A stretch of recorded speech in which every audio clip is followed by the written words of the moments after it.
Awesome. May the tone be with you. TikTok, it's time to rock. And greetings, everybody. Thank you for jumping into the live stream, the special 5150 show that we have planned this evening for you guys. Normally, we would have the Rev here with us, but he's busy. He's ditched us for something better, and that's okay. We'll forgive him for that, but that's given us a great opportunity to have a very good friend of ours who we know on social media join us. I'll let him introduce himself and he can talk a little bit about himself, but I'll tell you who he is. His name is John. He's down there. When we were in the green room, he was over there. No, he was over there. So, somehow we've managed to swap positions. And we have obviously always with us Brad from Australia, our co-host. And if you notice, guys, that we're wearing our ringed Van Halen t-shirts with pride today, this is a very, very special show. We never get sick and tired about talking Van Halen on the show, specifically this album here. So look forward to some insights, some commentary, and some opinions from the co-host today. Before I hand it over to my other co-hosts, I'll let you guys know that we are only streaming on two platforms today, the 5150 Facebook group, obviously on YouTube. I want to do a couple of shout-outs to the guys in the chat before I pass it on to my co-hosts. We have Arvin, good friend of the chat and the show. Mark Tanner, another good friend with us. Fruitcake Tony from Hallenville. Thank you, Fruitcake Tony. We're going to talk about Fruitcake Tony later on. Brad and I are going to be on a show with him in a couple of days' time, so we're looking forward to that. Another good friend of the show who was with us, Nelson. My gosh, and we have 8 people watching, so hopefully we'll get a few more, but at the end of the day, we're here just talking about all things Van Halen. So, Brad and John, tell us what you guys have been up to today and say hi to everybody. Hello. Howdy. Hey guys, how are we? Well, I'll start. I woke up today and I've just basically been listening to For Unlawful Carnal Knowledge. I'll say that very carefully. And yeah, I've been watching some YouTube stuff, just getting in the vibe for today's show. And I sent Andrew a couple of links, which were really cool. Yeah, it's just a wonderful era for Van Halen for me, and very dear to my heart. How about yourself, John? I feel the same way. I love, since I was 14 years old, the first concert I ever saw was Van Halen with Roth, and my sister was in college in Syracuse, New York, and I took a Greyhound bus, a friend of myself and I, for the weekend, and we went up and we saw Van Halen, and it was obviously a life-changing concert, Diverdown tour. And ever since then, I've been a Van Halen lunatic, and I love the early Roth stuff, but I love equally the Hagar stuff. It's all Eddie. I love it all. But that album in particular, for some reason, it's just, I think, one of my favorite albums of all time. So it was just I think it was a good period for Van Halen. I think they were all in a good place pretty much at that time, as far as musically anyway. Yeah, I think you've hit the nail on the head there, John. If you guys have a look up at the top of the chat there, I've whacked a couple of links in there that Brad shared with me. There's the 91 backstage video, and also, Sammy talking about the anniversary of this album a few years ago. And, what I like about that era is that they're all happy. They're digging each other. They enjoy each other's company. They're comical. They're giving each other a bit of, good grief and fun. But the music, the music is just phenomenal, guys. This album especially. So, like I said, I'm looking forward to spending some time talking with you guys about that album, and we've got some pictures that we're going to show and talk about. But yeah, what a special time for Van Halen. It definitely was. It was like 1989, I guess, that year that they basically took off. Eddie was building a new house. His wife was pregnant, and then I guess they decided, listen, the studio, the original configuration of the room that they recorded in, I think was 17 feet by 35 feet. That was the recording space that they did 1984 in 5150. And obviously they used the Simmons drums for 5150. And 1984, they used obviously the Simmons kicks and things like that and floor tom. But, the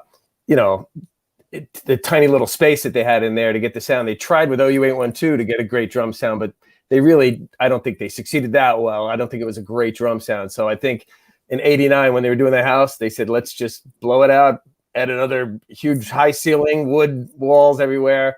It'll be Alex's album. And I think that's why they obviously went with Andy Johns as the producer. And the only other thing I can think of right now is that, Eddie said he had nothing written when they hired Andy. When he came in, Andy was ready to go apparently much quicker than they were. He showed up and he was like, let's go. And Eddie didn't. He said, "Oh, give me tonight. I'll have something tomorrow, to start working on." And the other thing that I thought was interesting about this album was that instead of like in the past, they'd have multiple songs going on at a time. Like they'd be doing overdubs on guitar solos on one. I know, for instance, I think I mentioned one time to you, Andrew, that Dancing in the Streets, he did the solo for that right after, I think it was Secrets, the same day. I think they recorded it. He just overdubbed the solo. So it's kind of interesting. But for this album, they recorded one song at a time. They finished the one song, mixed it, printed it to the DAT, whatever, so it could be mastered or whatever. And then they moved on to the next song. So they focused on each individual song at a time and completed them before they moved on to the next, which I thought was kind of interesting. Anyway. No, that's awesome. It's such a you can hear that in the record too. I reckon you can hear the focus on the songs, and it definitely is Alex's album without a doubt. Yeah. They were all about getting that drum sound that Alex had always wanted. Andy Johns was the key factor there, without a doubt. And what an amazing time for Van Halen.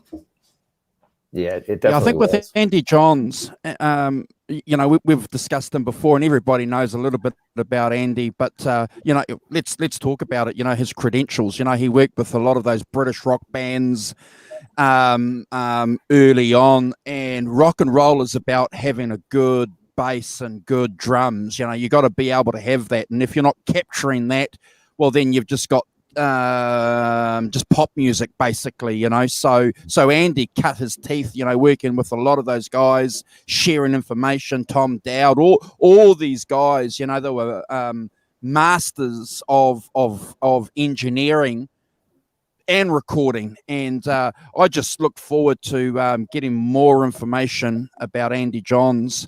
I don't think there's enough out there, and I look forward to whoever's writing that book and reading it. Yeah, I agree with you 100%. I know his son is a producer now too. I think he's in one of those photos. I think he's one of the kids in the photos that you have, but he's a big time producer. I guess he must have learned from his father, but I don't know if his name is Luke or something like that, Luke Johns, but I know he's a record producer himself now. But I think, they said Andy was very hands-on with everything as far as the recording of that out in the studio, it wasn't just sitting behind the board there. He was the desk. He was, real hands-on. And I think they appreciated that too. And, I go back and I listen to the early Van Halen albums. I love them. I love Eddie's guitar tone on Van Halen 1, but I just don't like the drums. Van Halen 2, if I could go back and re-record anything on any of their albums, it would just be the drums. That's me on the first, few albums. I think Alex, his snare sound started to emerge on Diverdown, Fairwarning. You could hear it, and certainly, that certain tone that he has, that thwack kind of sound to it. You could start to hear it on Diverdown. It started to get better. And then I thought 1984 for what it was, the Simmons drum sounded cool. It was kind of his signature started to emerge there. But, then I think it kind of went the other way back with 5150, OU812. I don't think the drums sounded as good on those two albums. But this album, I just thought they sounded, I actually think that, I remember Eddie saying somewhere, and Alex, I think that they thought it was a little too much. because they didn't use any electronic reverb or anything, or any plate reverbs or anything on the drums. It was just all room mics. I think at one point they had like 24 microphones for the drums. And wow, yeah, in the drum room behind, they put the sliding glass doors where the new drum room is. In the back, where now it's like the tape wall, or you see all Eddie's, those tapes that everybody keeps talking about. Those are storage rooms, and I guess they took the wall down there. There were doors, if you see any old pictures. And I know that they even put room microphones in those storage rooms for Alex's drums to pick up the ambient sound of the room with the higher ceilings. So it's all natural. They wanted that John Bonham sound, and so they were going for that. But I know they didn't want any unnatural reverb on it. It was all ambient room sound on that too. So just kind of cool. And I think it's a great sound. Awesome. We've got a couple of cats that have jumped in the chat. We want to do a quick shout out to. We've got Bent Tom in here. We've got Daddy Bean saying g'day. Teresa from Brazil saying hello to us. We have Robot Master Switch, who is the recipient of the first competition our channel ran, which is always good. I don't know if it's a raid. Is it a raid?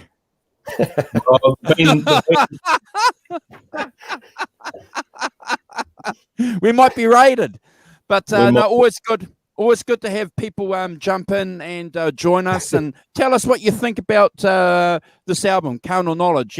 Where does it rate on the scheme of things? And I do appreciate you, John, saying that you take Van Halen in a context, and this show does too. This show doesn't get into the discussions of what version of Van Halen is the best. We celebrate it because Eddie Van Halen is the man. Johnny Bean talks about that quite often on his show. It's about Eddie Van Halen. It's about Van Halen. So if you are one of those people that take a side of a version of the band, well, that's fine. But just, for the sake of, I think, I don't know what the word is, the sake of a bit of self-respect, don't ditch people who have a preference for another version of the band. Yeah. It's never made any sense to me why people do that. But, I understand maybe they have their preference, but I love all eras of Van Halen for different reasons. So if you can categorize them like that, then you might get over that and actually just enjoy the music and enjoy it for what it is. Because at the end of the day, it's music. He wrote it all. He might have collaborated, but it was most of the ideas were Ed's. So I don't understand why you would ditch one era because of one reason or another, which we don't, like Andrew alluded to, we don't really get into on here. Yeah, I certainly remember when those albums with Roth came out. I certainly remember. I was around. But I'll tell you guys this. I don't mind admitting this. I wasn't that sophisticated, even though I'm not sophisticated now. But I want you guys to get a picture of what I'm trying to paint here. Van Halen was cool. And I wasn't really sort of I hadn't fully come to grips with this whole context of music and the complete package. And when OU812 and this album came out, I was a little bit older, a little bit more sophisticated. I knew what music was about, and I got it. I got what this album was talking about. If that makes any sense, guys. Maybe that's one of the reasons why you guys like it. Maybe too. I don't know. Ben, what specifically grabbed you about this album besides the drumming? John, sorry. Oh yeah, well, Eddie's guitar tone changed completely, like a 180 on this one. It was very high gain and saturated. It was just something that we'd never heard really from him like that before. When he switched to the Soldano SL100 amp, and I think that was made, a huge difference. I know he used his Plexi on, I think it was Top of the World. I think that was the only spot it was used on the album, on Top of the World. But, the Soldano, that was a huge, huge change for him. And, some people don't like it because it's not that. But as he said, up till the day he died, his taste changed, and, that's his prerogative, I guess. If you like that album, I guess go listen to that album. You know what I mean? That's what he'd probably tell you. But, but I did like that. I do like that tone. I thought it was just a great just a great sound, that album. I think it still holds up today, you know. As a matter of fact, Andrew, I think I might have sent you that song that I recorded, and I basically was modeling it after the sound on that album, the drums and the guitar with the eventide and that, you know, saturated, you know, overdriven sound. So, and thank you for mentioning that. I will put a link to that song that John has mentioned on the card for this show. If you guys haven't checked it out, in fact, when we're talking during the course of the show, I'll go and get that, and I'll put that link in the chat, guys. You need to check it out. Thank you for mentioning that, John. Remarkable tribute, beautiful tribute. I think the way that you had it with the waves and just awesome, bro. Well done. Thank you. I appreciate it. You know, that one scene in that video where from the For Unlawful Carnal Knowledge tour, when they're playing Judgment Day and Sammy says, "Surf's up, Eddie," you know, when he's doing the solo. And it's just, I always tell people, I sent it to a friend of mine who wasn't a Van Halen fan. I said, just watch this one scene here. I go, it just wraps it all up. You see Eddie jumping up and down on the stage. It's just like a great like moment there. And believe it or not, he liked it so much that a few weeks later, he's like, yo, I listened to the Fairwarning. You know, I was like, I listened to that album. I've been listening to it a lot lately. So somebody got turned on to Van Halen because of that. You know what I mean? I just think it's just a fun snapshot, that little clip during the, you know, the solo in Judgment Day Live, you know, the way it was filmed. So that kind of inspired that tune. So. Yeah. But I hope people like it. It's a fun, just a tribute to Eddie. I hope people like it. And what about you, Brad? What specifically grabbed you about this album when it was dropped? Do you want to share some of those thoughts with us, please, bro? Yeah. Well, I was studying. I was going to a TAFE college. I was doing an apprenticeship, and I was in class. I'd heard the single drop, Pound Cake. I was blown away just by the overall sound. Just the sound was intoxicating. There was just tone everywhere. Drum sounds. I was a big Zeppelin fan, and I always loved like the 5150 album. I loved 1984, but I never really became a massive fan until this album came out. And this album I bought on the day it was released. I specifically remember listening to it and just being blown away, track after track after track, you know, Pound Cake into Judgment Day. And I'm just sitting there when my mouth hit the floor, you know, I was just in awe of the tone. I loved the guitar tone. I thought it was, and I still think to this day, it's my favorite guitar tone of Van Halen, and it's my favorite album of Van Halen without a doubt. But it does have a bit of a personal place in my heart, this album as well. So, you know, because I liked Van Halen, but this turned me into a nut. So basically this album made me go backwards and buy the first records and everything that I wasn't into at that point in time.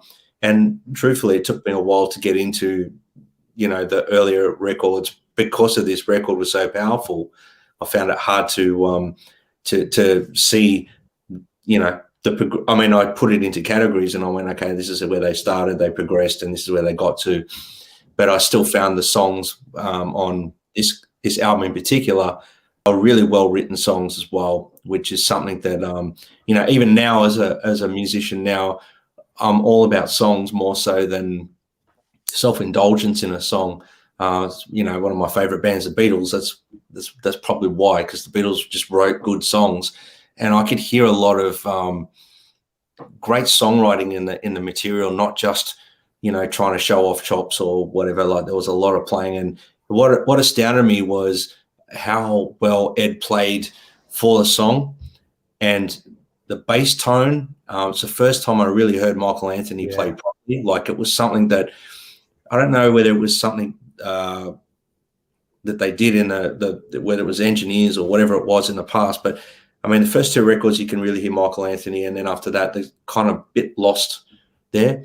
And I really feel that this album, he shined on it. He had a really good opportunity to spread his wings and play bass phenomenally, sing great. And Sammy is the best Sammy had ever sung to this point. And you've got to remember he was a mature guy at this point in his career as well. So, just for me, it's really close to my heart, this album, and I can't listen to all different Van Halen's albums without listening to this one first. This one always comes on my radar before I listen to any other album.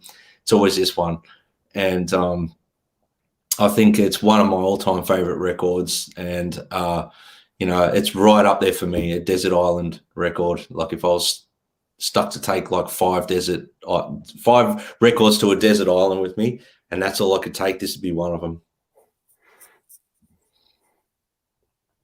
I could definitely see that. Yeah. I agree. Andrew, I mean, I know we've spoken about it and stuff like that in the past, but just give us like your overall same sort of thing as what we're talking about, like what you heard it. Yeah. I look. I've got to agree with my co-hosts here. It's a defining album. It's a masterpiece. We've ranked this album, and this show will always talk about these albums. We're not going through doing any track rankings, but I do look forward to doing that again in the future, because we're listening to different things as we develop. I think the bass runs that you guys have mentioned. It's just fantastic, isn't it? You've got the bass running in parallel with the guitar parts. It's something that we hadn't heard for a long time, and that bass tone is phenomenal. I just love it. I think I think it's a complete sound, and I think you've also hit the nail on the head too, Brad. And this is no disrespect to Balance, because I love that album. But when you talk about songwriting as a whole, and we know there's controversy with some of the songs on Balance, as far as Eddie has made mention of later on. But on this album here, you'd have to say there are no duds as far as, the songwriting goes. If there are any that my co-hosts think subpar, I'd love to know what they are, but I think they're pretty much I think that's probably the peak of Van Halen. All killer, no filler. 100%. Yeah, it's even songs like Pleasure Dome, in my opinion, are fantastic, and I love Alex's playing on that is phenomenal. They're just, this is a band at their ultimate, like their peak, in my opinion, performance-wise, songwriting-wise. They were obviously loving each other like brothers, which is evident when you see the photos that we might show later, and the footage you see of them. They just hugging each other all the time on stage. They're just singing together, and they're basically having a great time. And it's evident, that this was a really beautiful time for the band as well. But their songwriting, from my understanding, Sammy was going through divorce and all sorts of weird and wonderful things. And then a lot of his words and stuff, you can, especially in Right Now, you can really hear a man that's going through stuff, and he just wants to be in that present moment. And there's just, for me, there's a lot of stuff on there that just resonates with me. Every time I listen to it, I hear something new in there as well that I haven't heard.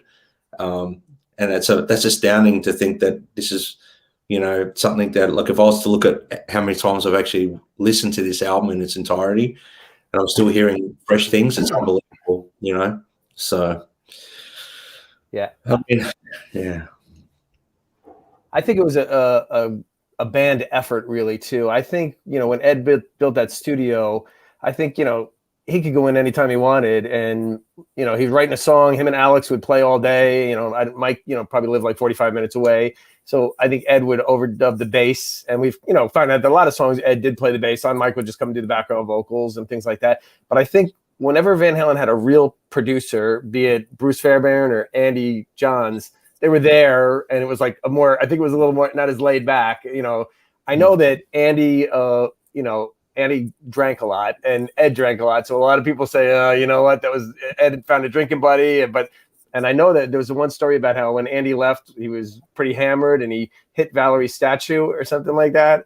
And he and Eddie had to explain, oh my God, now I gotta, she loved some kind of statue. He hit that going down the driveway. So, and I also know that, I'm sure you guys know, everybody knows probably that, I guess Andy accidentally erased a completed vocal track of Sammy's. And I think Sammy was furious and he didn't want to work with him at that point. I mean, I obviously they patched things up. They're friendly now. He worked with Chickenfoot after that, but I think that's another reason they brought Ted Templeman in, because they needed somebody to like crack the whip and say, okay, guys, instead of stop writing songs, let's finish what you have. Let's get it done. And I think he also helped with the vocals and smooth things over. He took care of Sammy from that point on. But I think overall, I think it was a much more of a band effort, and and I think it shows, in the final product. And like everybody's saying, I saw Tony mentioned before about Mike's bass too, but so it just sounds great in there. You know what I mean?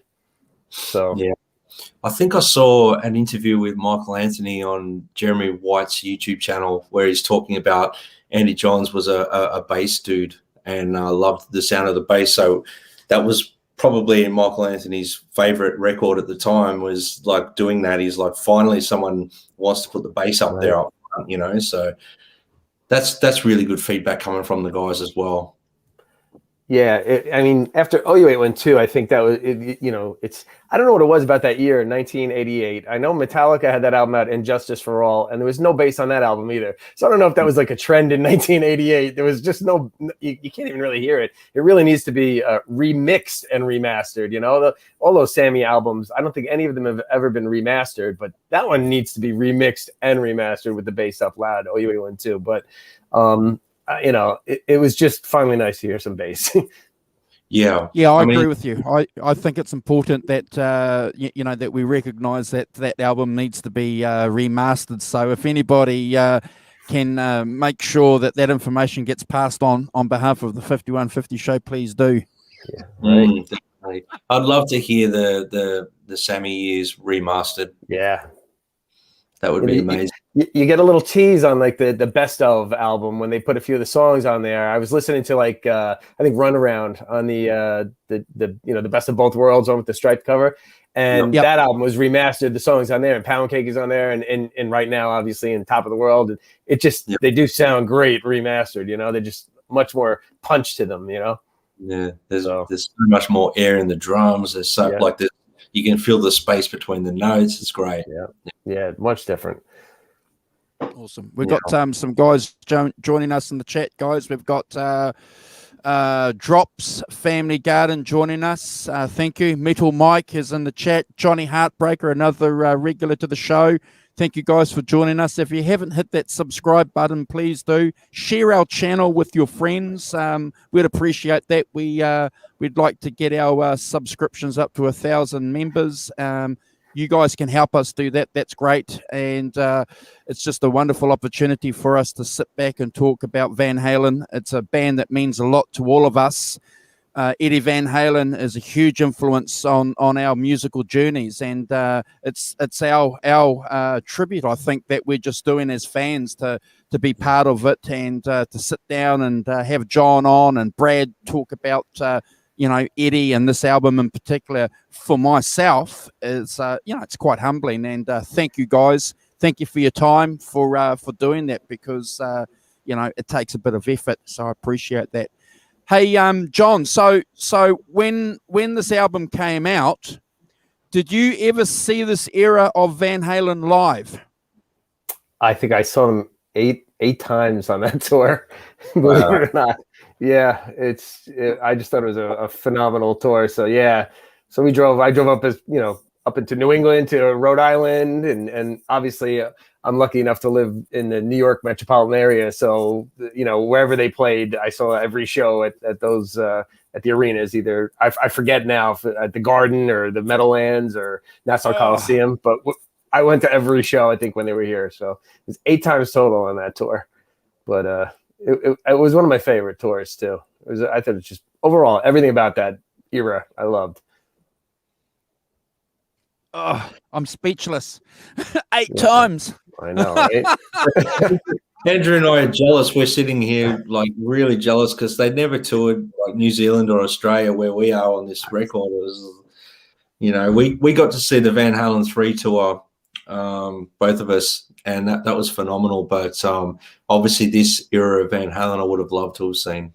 I've seen Van Halen so many times that my wife actually fell asleep, and during on that tour, I mean, sound asleep, and we were, pretty up close. It was so funny because she's a casual fan. She thinks I'm a nut, like maybe a lot of people's wives do that of us Van Halen nuts. But she would go with me and stuff like that everywhere. But it was so funny because she was sound asleep, and it was very loud, so she could sleep through anything, my wife. Hey, so how? Obviously, we've got this DVD from that era right here, right now, and I know that some Van Halen fans don't give this DVD or VHS recording too much attention, but Brad and I do. We've spoken about this DVD on a couple of shows, John. Fondly, and we know that it's been the instruments were recorded after, but having seen the band live around that era, how does this video capture the spirit of the concerts that you saw in that time frame? I think it does a pretty good job. I know a lot of people complain because they'll be wearing different outfits during the same song, and certain songs like Town Cager, he's playing a different guitar, red guitar, or the amber one. But I thought it sounded pretty true. I have a lot of bootlegs from that tour and sound checks and things like that, and they sounded like Van Halen. You know what I mean? I thought they sounded pretty good. I'm sure there were overdubs that I guess the only listen, everybody compared Live Without a Net was they were a new band. You could just see the energy and excitement on that one. I didn't have really any problem with it. I thought it sounded great, and I thought it captured them live, pretty well too. Yeah. What about you, Brad? How important and influential was that? Did you get it on a VHS? I did. I got it on a VHS. Was it a VHS? Okay. So how important was that recording for you? Oh, I never watched Live Without a Net. I used to watch Right Here, Right Now all the time, like almost every day or every second day when it first came out. I think I wore out my VHS, and I had to buy it on DVD when it came out as well. I used to, I love, Live Without a Net now, but at the time it was just that era. I loved all those songs, and that's what I wanted to hear. And that big tone, I wanted to hear that stuff. I know that they may have re-recorded things, and but like everyone, I think we've all watched a lot of bootlegs around that era, and I guess what I'm getting at is that it's still them playing it, and it still to me sounds phenomenal. So I was rapt to that. At the time, I didn't know that they'd fixed anything on it either, so I was just like, wow, this is unbelievable.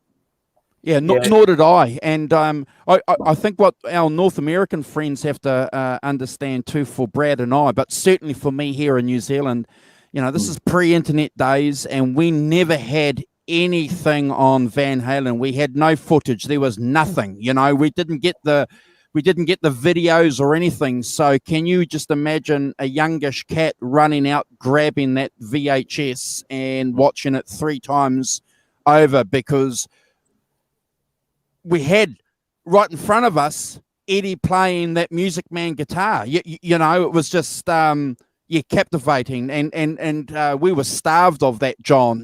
We didn't have any footage, so it was like like a religious experience for us, right? Almost. It's I don't understand, because like the live album they just put out like 5 years ago, that was completely live. They didn't do anything to that one, and you could tell. It's like, if you want to know what they sounded like live 5 years ago or 6 years ago, that was what they sound. That's what they sounded like. But this one, I know that in Eddie's racquetball court, he had like a patch panel, and he had cables running underground to the studio, and they put monitors in the racquetball court, and they re-recorded the drums through the racquetball court, for the sound in there. So they went to a big, big measures to get the live album to sound the way it did, with Andy Johns mixing it again and doing that. But and listen, it's still Van Halen. They sound like Van Halen, and I think it sounds great. Oh yeah.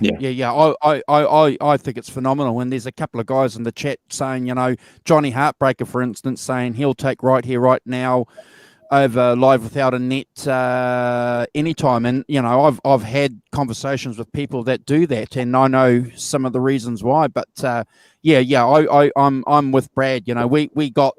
We got this as it was like a homage. It was a rite of passage, and for starved images and videos of Van Halen playing live, it was all the fix we needed. And right. I see you've got your Music Man there too, bro, behind you, and that was just phenomenal for us too, because for a long time we were used to seeing pictures, John, of the Frankie or the 5150, right. And then all of a sudden seeing him play that Ernieballmusicman, it was like, wow, what's going on here? It was like, that was like, I remember having conversations with Kat saying, what is this guitar? Yeah, and you hear the neck pickup all over the album too, which he never had a neck pickup before like that, So it was definitely a change, That's one thing we've discussed in the shows, like for Balance and for the Carnal Knowledge record, that we actually acknowledge his wire use and the neck pickup a lot on the records and live, and it just, whenever he flicks that neck pickup, it's like, why wasn't he doing that years ago? That's how. It's magical. It's like there's something different about him playing a neck pickup as opposed to most players. With his style, his vibratos and everything, when he flicked that neck pickup, it was just like, it was just amazing, an amazing experience for me anyway. Yeah, and his, the neck pickups on the Wolfgang and the Ernie Ball, I mean, he went through a lot of, trouble and prototypes to get them to be matched like that, to balance like that. Usually on Les Paul or another guitar, you flick to the neck pickup and it's just, you have to go re-EQ the whole amp, right? You know what I mean? Because it's so bassy sounding or whatever. But those were like perfectly voiced. I mean, I've never really, I can't think of any other guitar.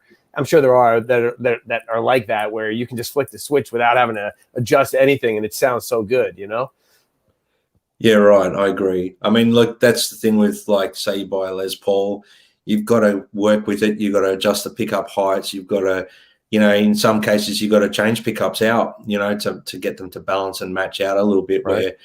Where, he designed that guitar to be his workhorse, and it, but definitely when he flicks that neck pickup, it does something else to me. I can tell you, I get, the first stanza, I get pretty excited. So. Yeah, I think you guys have raised a good point, and I never really gave that much thought. So thank you for highlighting that, because those Music Man guitars, you're pretty well limited with the adjustment on the height on those pickups. There's a little bit of room there, but you certainly don't have the amount of adjustment height that you do on your Les Paul. And sometimes on that neck pickup, you have to drop it completely to get it to work. So I think, John and Brad, that's a good point. It's pretty much out of the factory, those heights pretty much set to how Eddie would have it himself. Yeah, good point. Thank you for highlighting that. Yeah, he made those guitars, or he wanted them to be able to just go into a guitar shop and grab one and play it on tour without having to muck around with it. If that was the case, that's what he wanted. So, he wanted to be able to walk into a local guitar store that sells them, grab one, and use it on stage that night if you needed to. Yeah. Hey, guys, should we flick through some of these pics that you guys have submitted, and we can have a chat about that, because it's always good to have a look at that. Yeah. So just hold on, guys. I'll just get that up. Hold on. Share screen. Thank you guys for joining us, everybody in the chat. KXM Rock, thank you for joining us, brother. Fantastic to see you. Yeah, thanks, guys, for joining us.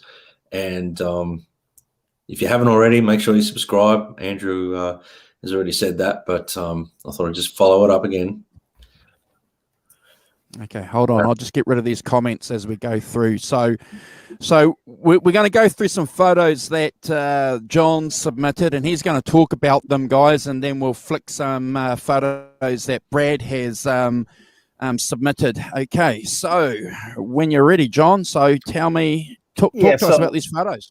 Yeah, these photos popped up online. They were all over Facebook and stuff in the last few days, but this is outside of 5150, and that's Ted Templeman on the left, and Eddie, Alex, Andy Johns, and Mike right there. So I guess that was probably in the middle of a day of recording. Andy's got a beer in his hand, I guess. Yeah. Yeah. Lots of smiles. Lots of smiles. Yeah, definitely, right?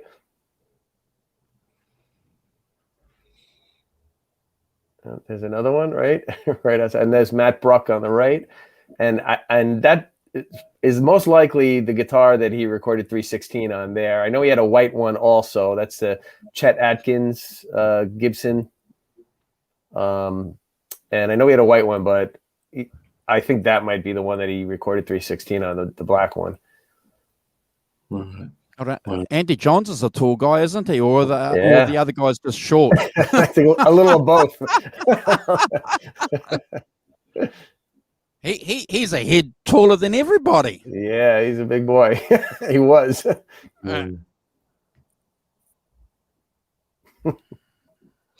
Yeah, look at that. Yeah.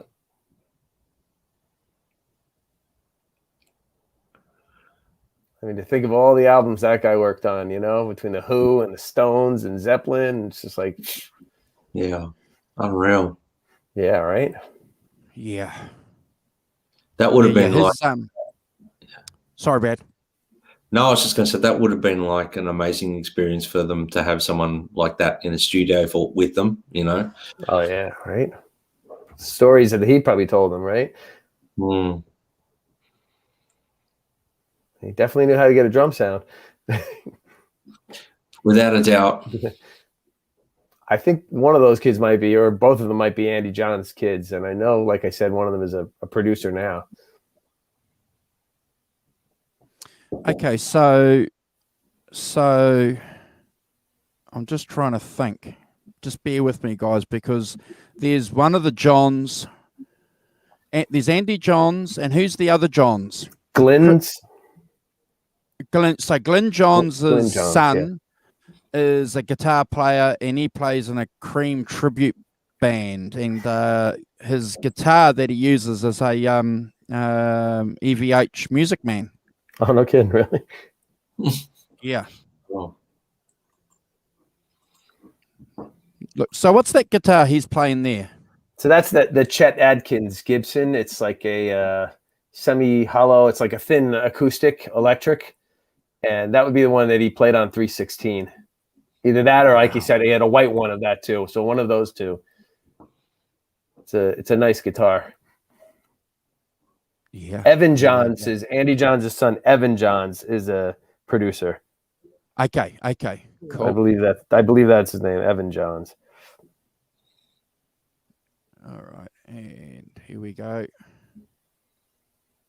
More smiles.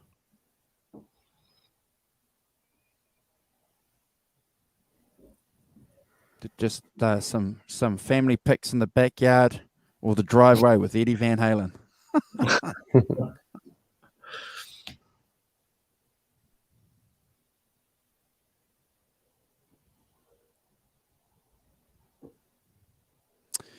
Yep, that's a phenomenal era. Look at that.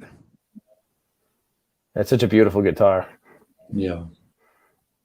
I remember being at the NAMM show in '92. So it was, maybe 8 months after this album had come out. And I guess all these companies, they put their best guitars out at the NAMM show, to show them off to the buyers and things like that. And I remember the Ernie Ball, I think they had 9 different colors of that guitar. And the wood, it was just, I never saw anything like it. The guitars were, every one of them was more beautiful than the next one with the quilted maple tops and everything like that. I couldn't believe how nice they were. Yeah. Unbelievable. Wow. And they weren't cheap guitars, apparently. They were, top of the range, weren't they, John, when they first came up as far as pricing?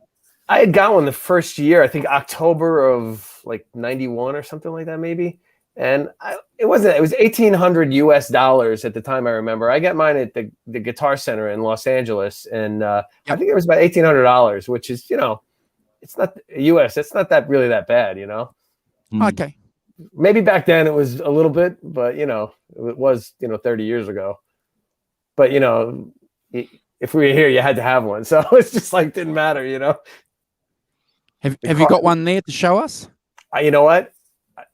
I'm the stupidest person you ever met. Years ago, I sold mine like in 2013. It was in a case under my bed. I was playing my Wolfgangs and all of my other guitars, and I was like, you know what? I'm just gonna sell. I don't play it that much anymore, and I'm so stupid. I'm like, what was I thinking? You know what I mean? I try not to become attached to guitars or anything like that, It's just I keep always telling myself that it's just it's just a guitar. But there's a couple of guitars that I never should have ever sold, and that's one of them. That's one of them, John. That's one of them. That might be the one that I never really should have sold. I have one other guitar that I keep saying that I don't care about any of the other ones really, whatever. But I have one other one that I probably would never sell either. So, but that one, but I don't even like to talk about it. Okay. All right. I'm sorry to bring it up, John. We'll cut it off immediately. We'll stop talking about it. If my wife was here, she's like, I wish you'd get rid of them. They're all over the house. Can you get them out of here?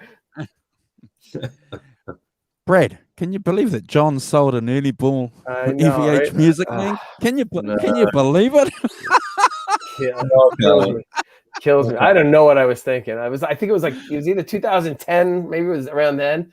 And then the hype had kind of died down around there because he had the whatever the EVH stuff was coming out or whatever like that. And now it's just like, I'm like, what was I thinking? I don't know, right? Anyway, enough of that.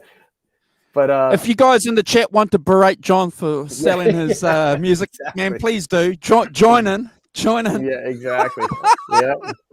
I sold it to some guy from Long Island for like $2,400. I mean, it's terrible. Anyway, there's the 12 string that he used on Pound Cake right there. I think he did 2 tracks of the 12 string under the main riff. The dirty kind of chords. 2 tracks, I believe, of the 12 string underneath there, and I guess he gave it that kind of Zeppelin-y kind of feel to it. And I think that's Roger Giffen guitars.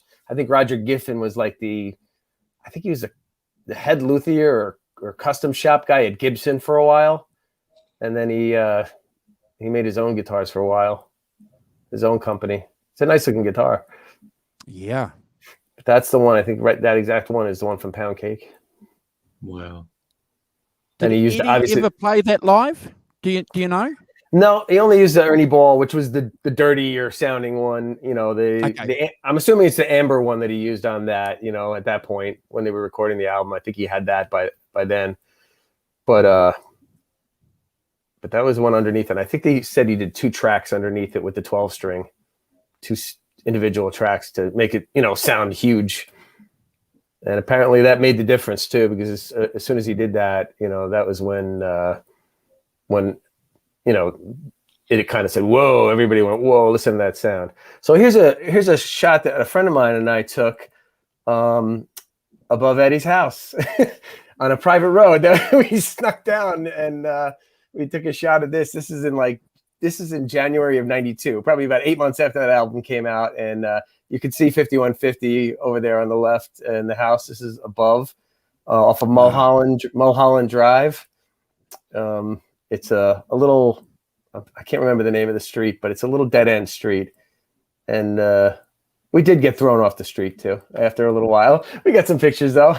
We figured, because back then it was really before the internet. This is like early 1992. So it wasn't like you could, Google, where does Eddie Van Halen live? So we kind of had to find it ourselves. And believe it or not, we found it pretty quickly too, And we found it because there was a TV show in the early 80s here called PM Magazine. Everybody knows the clip of Eddie and Valerie at home. It's all over YouTube.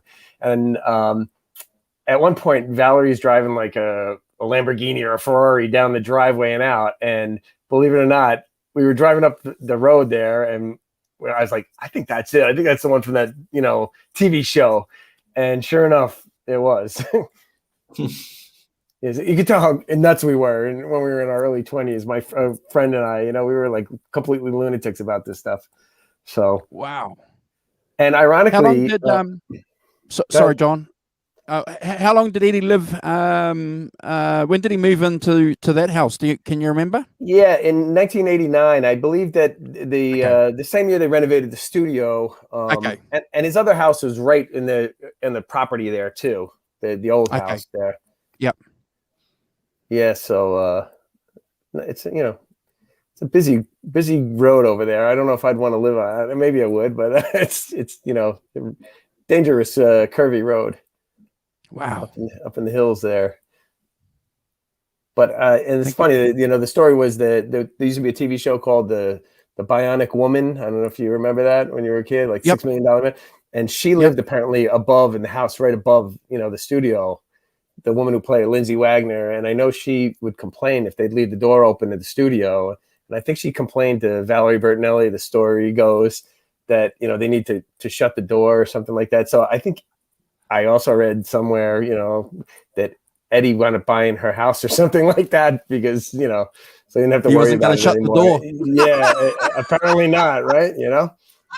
Apparently not, right? Because I guess, when they built that, the zoning laws too, he also said something like, the walls are 3 foot thick. And I guess the building department was like, for a racquetball court, why do you need 3 foot, I hit the ball very hard, yeah, okay. I don't know. I can't believe he got away with that. Good on him. Good on him. That's that Dutch, right? That's that Dutch intuition of just telling a story to get the job done, brother. I guess so. And I know it early on. The studio had like chicken wire all over the inside of it. I don't know if you had ever seen any pictures of it, because there was like a 5-watt radio station up there, and it was causing interference. So I guess an engineer said, line the place with chicken wire, I guess, and I guess it worked. Oh wow. Yeah. So if you see any old pictures, there's a few pictures where you can actually see it on the walls there. And you're like, why is there chicken wire on the walls there, But that's why. It was like there it is. That's the Telecaster that he used on Runaround. That's an American, Fender American Telecaster. And that's the whole song really of Runaround, except for the solo. The solo he used the Ernie Ball on, I believe. I mean, I may be wrong if anybody else knows stuff out there, but I'm assuming that it's the Ernie Ball on the solo. And he also used the Longhorn bass at the beginning underneath the main riff. You can hear it underneath there, the Longhorn bass, 6-string bass, which I think you have a picture of too. There it is. And that's on Run Around, the beginning of that. It's also on Spanked, the main bass riff on that. And I think it's on Right Now also. I'm not sure. Somebody can correct me, but the main riff, da-da-dun, da-da-dun. I thought he doubled it underneath there too, but I may be wrong, but I thought he did. But he also had Jerry Jones, is another company, a guy that makes these Longhorn basses, and I know he has a couple of Jerry Jones Longhorn basses too. And obviously, for the tour, Music Man made him the double neck. And a friend of mine had it was called the Sterling, and it was a 6-string bass, and he actually bought one of those, and it's actually pretty cool because it's the same neck, I guess it's on the one Eddie has, and it plays really. You can actually play bar chords on it. It's pretty cool. It's a bass, Awesome. Thank you for flicking those pics for us, John. So we got a couple of cats in the chat saying hi. We got Jay from 7/8 jumping in here. Thank you, Jay. Jeff Davidson, thank you for joining us. Who else have we missed, guys? I think that's pretty much. Someone's saying Nesdal. Is Dave Nesdal in here? Oh, Kurt's here. Kurt's in the chat. Oh, yeah. Hey, bro. Hey, Kurt. Good to see you. Good to see our brother. Traveling safe. He's had an interesting day, so we look forward to doing a live stream with Kurt telling us about all his adventures that he's been up to today. So we did a big shout out to you at the top of the show, brother. We miss you and we wish you safe journeys, and we'll talk soon. Thank you for all the updates too on Instagram. He's been having a ball. So great. Yeah, lucky bugger. Awesome. Hold on, guys. You guys have a chat while I'm going to get this up. John, when we were in the green room, John sent this to us. And he's going to talk to us about this. So this is an overlay. Hold on, guys. Yeah, so that was, I was talking to Les Paul Gibson. He's another Van Halen nut, and he's an equipment junkie and stuff like that. And he just happened to post this picture, and he says, this is what Eddie used on The Dream Is Over. He used this like a preamp. This it wasn't a regular amp on that one. And he also said that Kirk Hammett used it on the Metallica Black album too, the same one on parts of there. So just for, you know, a little bit of extra information there. But apparently that's the tone there for The Dream Is Over was on that amp right there. Wow, I reckon it's a Bradshaw, Custom Audio Electronics, so Bob Bradshaw. So it's kind of cool. So I'd never seen it before. So how would these guys get hold of this new equipment? Would they be approached by these like Bradshaw himself saying, look, you guys need to check this out? Or is it something? Yeah, I would think Bradshaw, because Bradshaw built his rack on for the 5150 tour. So okay. I'm sure he said, hey, Ed, check this out, you know. But I know with the Saldano that Ed actually purchased them, you know, somebody had to cancel checks. They showed them online that Ed bought like 2 or 3 of these heads from Mike Saldano, went down to his shop and, you know, and took one home and, you know, sent him a check and bought a couple of them. But I think that's probably what happened with Bradshaw, because he had been working with him at the time. But I think that was that. Right. Yeah. So that's that one for that song. Anyway, that's what he used on that. Awesome. So you guys continue chatting while I just get the other photos up. Hold on, guys. Yep. I think he used that for the whole song. I think for the solo, for everything. You know, I had never heard any differently. I'd never seen it before either. Just Les today happened to send me the picture, and it was just like, wow, that's crazy. I'd never seen it. I'd always wondered what it was, because, you know, I always heard it was a rack preamp that he used on there. But that's apparently it. Thank you. I've never seen that before, and I'm sure we'll be talking about that more in the future. Yeah, wouldn't it be great if there was a guitar tech book that came out with all this relevant information? Yeah. Just the track sheets and stuff like that, you know?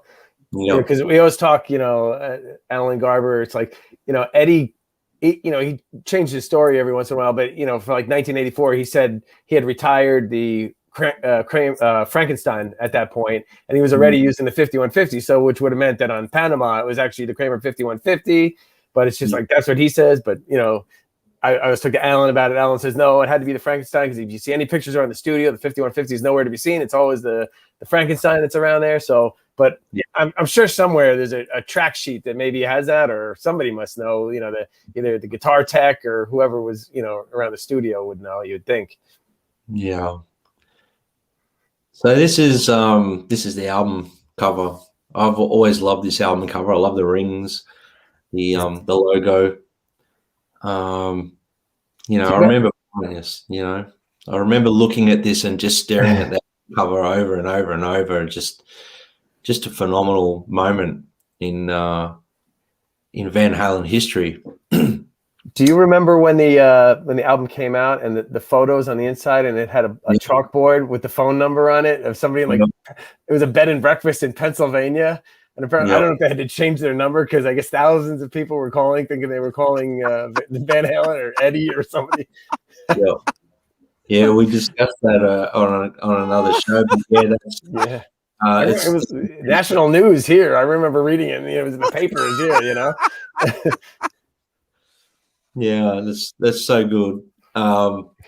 Yeah, but I don't know, everyone sort of what they think of this album cover, but this is one of my favorite album covers of theirs, just because it's just, I love the color, I love the texture. I mean, the pig skin and the logo. I love it.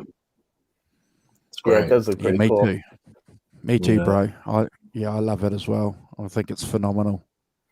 And yeah, and that's obviously the track listing, and that in itself, you know, we all know those tracks so well, but there's not one song on there, in my opinion, that's, you know, a skip. It's No. It's definitely, like I said to you, even the songs that I would think, you know, even more so now than ever, I would never skip a track. There might have been one or two when I first bought it that I skipped to try and listen to one of my more favorite songs, but not because I hated it. It was just I wanted to get to Right Now or something like that. But now it's just like I've got to listen to it as an entirety, the whole record. I used to skip Pleasure Dome for a long, long time, guys. And then by accident, just realizing, jeepers, you know, the guitaring on the song is phenomenal. So, you know, never skip it now. Yeah. Pleasure Dome's like a bit of a dark horse on this record because, you know, if you really give it a good chance, it's addictive. You need more of it.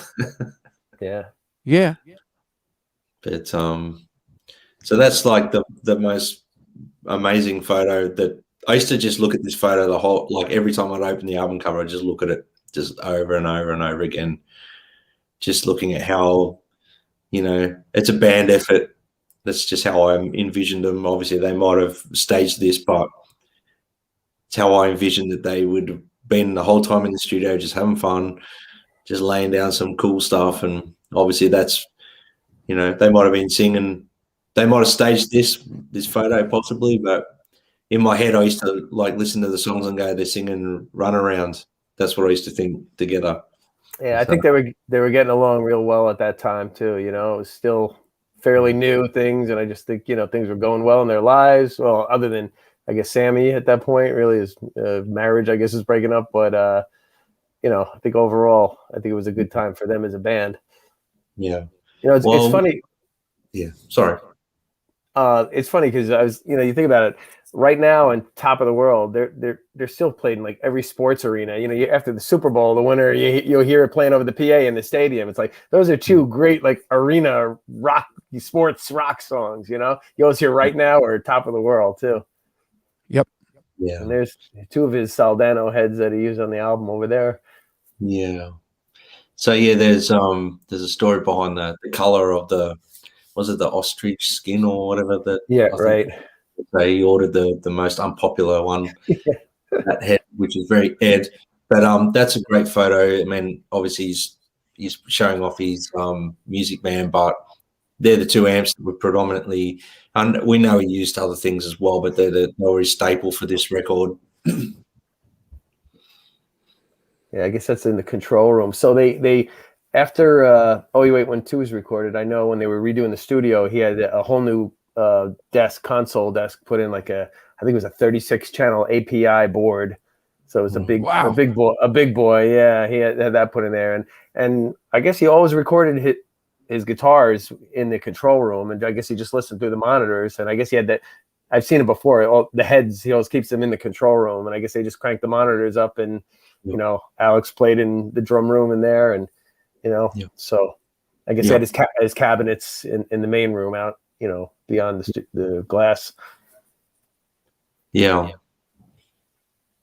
I know they had a tough time with on OU812. I know that, like, you know, he had to put his cabinet in like a closet, you know, to give separation from the drums. You know what I mean? To try, so they, you know, they had to be creative, I guess. It's amazing they got the sound they did, because, like I said, it was only 17 by 35, that main room, and you know, they'd have baffles or whatever they call them in there. But still, how do you separate that? You know, the sound from the drum mics. You know.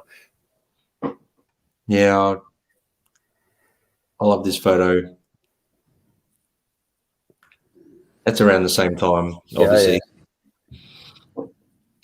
Yeah, beautiful guitars. Yeah.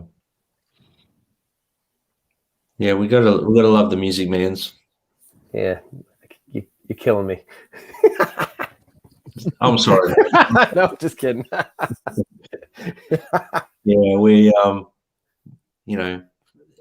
this is maybe a little bit after the probably more closer to balance era, maybe, but I just love that photo too. That's it was just a really good time for Van Halen. Obviously, getting along so well, and I think this is probably still the carnal knowledge era, but probably towards the tail end of it.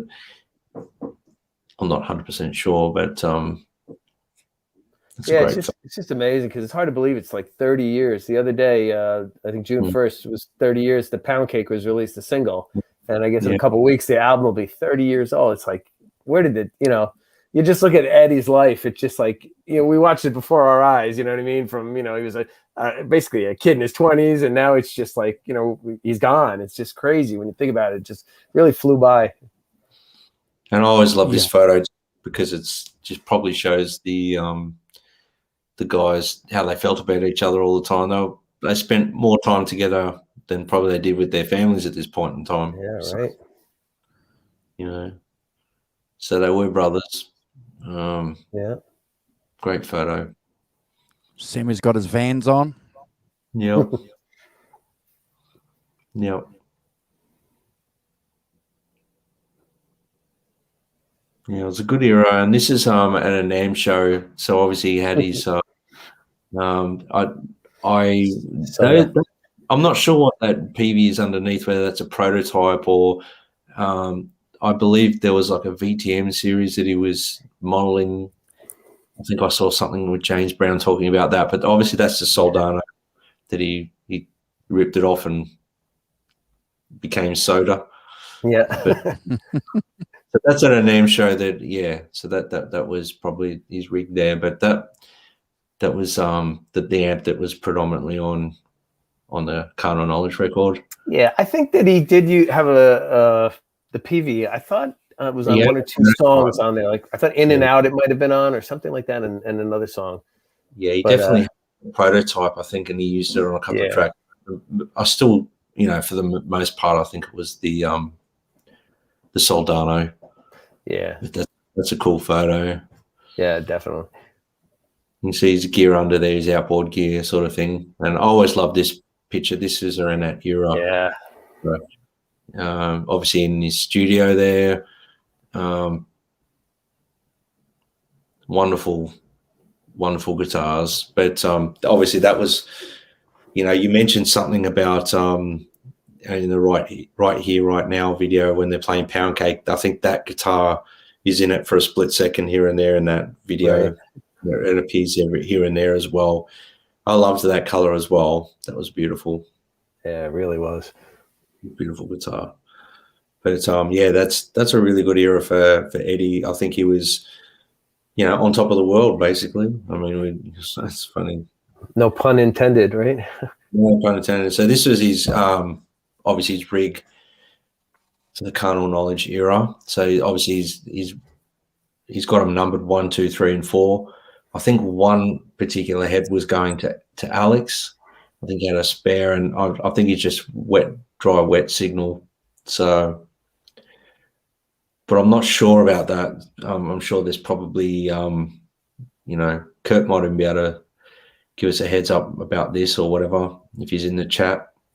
But that was his stage gear for the Carnal Knowledge tour. It's amazing that Alex has any hearing left at all. I mean, I'm sure he wears hearing aids at this point, because if you look at 5150, he basically had a PA, on either side of the drums there. And I know that Alex's drum technician created Ultimate Ears. I don't know if you knew that. For Alex, basically was the first person that used them, I guess, the in-ear monitors. And I guess they had 2 drivers in them. They had like a bass driver and a treble driver in the in-ears, and the guy went on with the Ultimate Ears, and everybody uses them now. Now they're I guess the guy's retired off of that alone. You know what I mean? But I guess Alex was the first person to use them to preserve some of his hearing, I guess. Yeah. So there's his rack gear. I'm not sure the quality of this photo, but that's the only one I could find that showed all that. It's the Eventide. Yeah. So he's even tied there and all of his Bradshaw. SV3000s, yeah. Oh, yeah, the Rockman's up there. He's got the...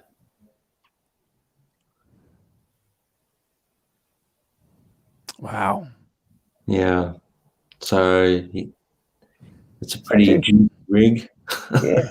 It's actually pretty simple rig, you know, compared to some guys' rigs, you know, when you think about it. Exactly. It's not MIDI or anything. No.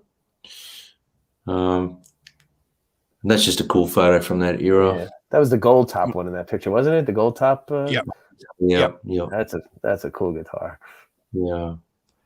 I'm One of not my sure favorite photos. Yeah. That's a great photo. There's there's a full length version of that photo somewhere, and I'd love to get a print of that. That would be amazing. Yeah, that's a great one. But yeah, they're obviously just they were a group there. They weren't, you know, they were a band. They were a band of brothers, and that's the guitars that were in the cutoff. So I've got a sunburst fetish myself. I love sunburst guitars. So if anyone out there's got a sunburst Music Man, I don't know how many of them are made, but I'm extremely envious because that's beautiful. And that's the amber one there behind it. But that's a great shot. I love it. I could sit and look at those guitars, just set them up in the lounge room and sit there and look. I got a block 5150 head over there, the block letter one. Yep. Yeah. Wonderful. Yes, I reluctant. Well, tubes. I'm one of those guys like that move stuff to buy new stuff. So I unfortunately sold my 5150 head. I wish I still had it now, but more for keepsake. Could you make me feel better? I'm trying to make you feel a bit better. Thanks, bud. Yeah, I'm not sure if you can see, but there's the set list there, probably the guitar changes and things like that. So that's pretty cool. This is Guitar Tech's little workstation. I've tried to zoom in and have a look, but the photo distorts a bit, like it loses too much quality there. But thought I saw is it the Nelson brothers up top? You remember Ricky Nelson's kids? Is that them up? No, I think so. Yeah, so I think that's really cool. I like the sticker "Get out of here." That's pretty cool. Like, get out of here, man! You know, stop looking at my stuff. But that's hey, something. If you borrow, please ask. Something. Hey, dumb. If you borrow. Yeah, that's funny. Yeah, classic. I think Matt Bruck was his guitar tech on that tour. Right, okay. Yeah, actually on the road with them. And I just love these. These were the DiMaggio thing, but I just love these photos. They're just amazing. They are. This is the same era as well, so just an amazing era. Yeah. Obviously, the wall of amps there. I think there was only 3 cabinets going, and the rest of them are obviously just for the stage setting. So wet, dry, wet signal. I think he had 3 cabs. But I've heard from someone that was on the tour of that that the volume from those cabinets that he was running was ridiculously loud. And this was a guitarist that was on that tour, and he got to play through it, and yeah, it's phenomenally loud. Apparently, so loud that couldn't almost handle it. Wow. Wow. Yeah, great photo. That's an classic. amazing. Yeah, that's a classic. Yeah. There's a good photo of, like, you can just picture what song he's playing there, You can sort of think, what song's he playing on? Just a great photo. Cool Converse. just a great era for, for us carnal knowledge fans. I haven't seen too many photos. I'm sure there probably are, but I couldn't find any of his floor, his board. But it's just a Bradshaw system with a wah next to it, I think. So I didn't think it was that exciting, but that's the back of it, which is pretty cool. So it's just got an in and out by the looks of it. So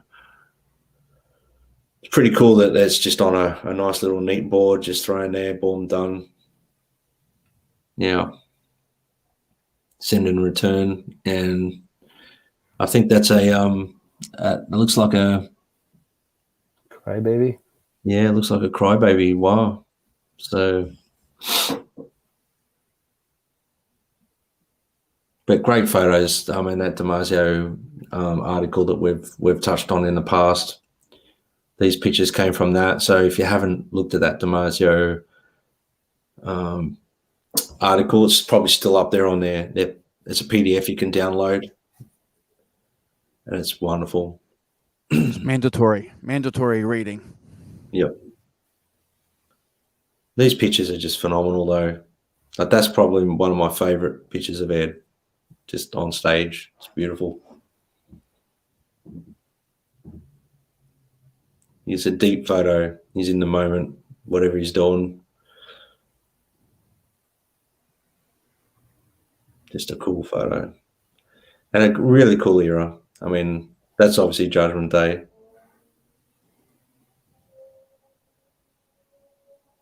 Has to be.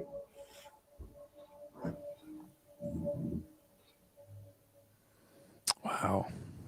Great photos. And you can see that guitar was really like the perfect size for Ed.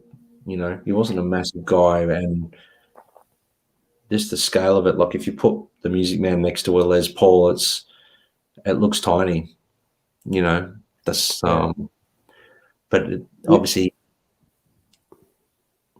even the Wolfgangs are smaller, scaled down a little bit. Because I know a lot of guys that are bigger guys, and they all say, I like it. It's just a little small, kind of, for me. Yeah.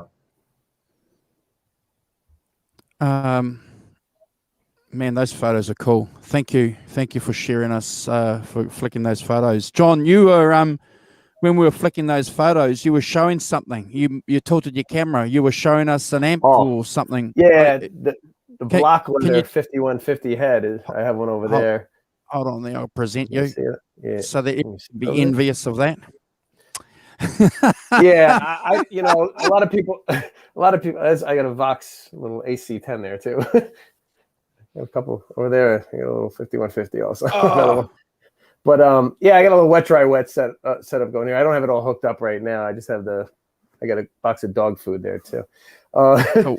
But the block letter. A lot of people say, the block letter 5150s. EVH over there. I guess they had to change it because Electro Voice was going to file a lawsuit or whatever, so they just put his signature on it. But I think James Brown has said that there's nothing different about it. It's just the signature on there. But a lot of people swear that these ones sound better, but I don't think they're probably the same as the signature ones with the signature on it. I would think. I want one. Yeah, right. I want one. I need new tubes for that one. It needs to be retubed and rebiased. And see, now that's that thing I let go that I should never let go. Now it's my turn. Well, I'm looking at your Ernie Ball guitar back there, and I'll make you look at the PV there. Yeah, Kurt's right. He's given us, my co-host and I, a copy of that article. We were lucky, fortunate enough to get one sent to us. But yeah, you guys need to go to the Damasio website if you haven't already checked out that PDF file that Kurt and Brad mentioned. It's phenomenal. The information is phenomenal. So while we're talking about doing Ernie Balls and Music Man guitars, go and grab your guitar. Go and grab your guitar, Brad, and throw it on here, because it's always a good opportunity to talk about access guitars, because that's going to be the norm, John, for a lot of us now, because the signature models are going to be priced out of the ballpark for a lot of us, aren't they?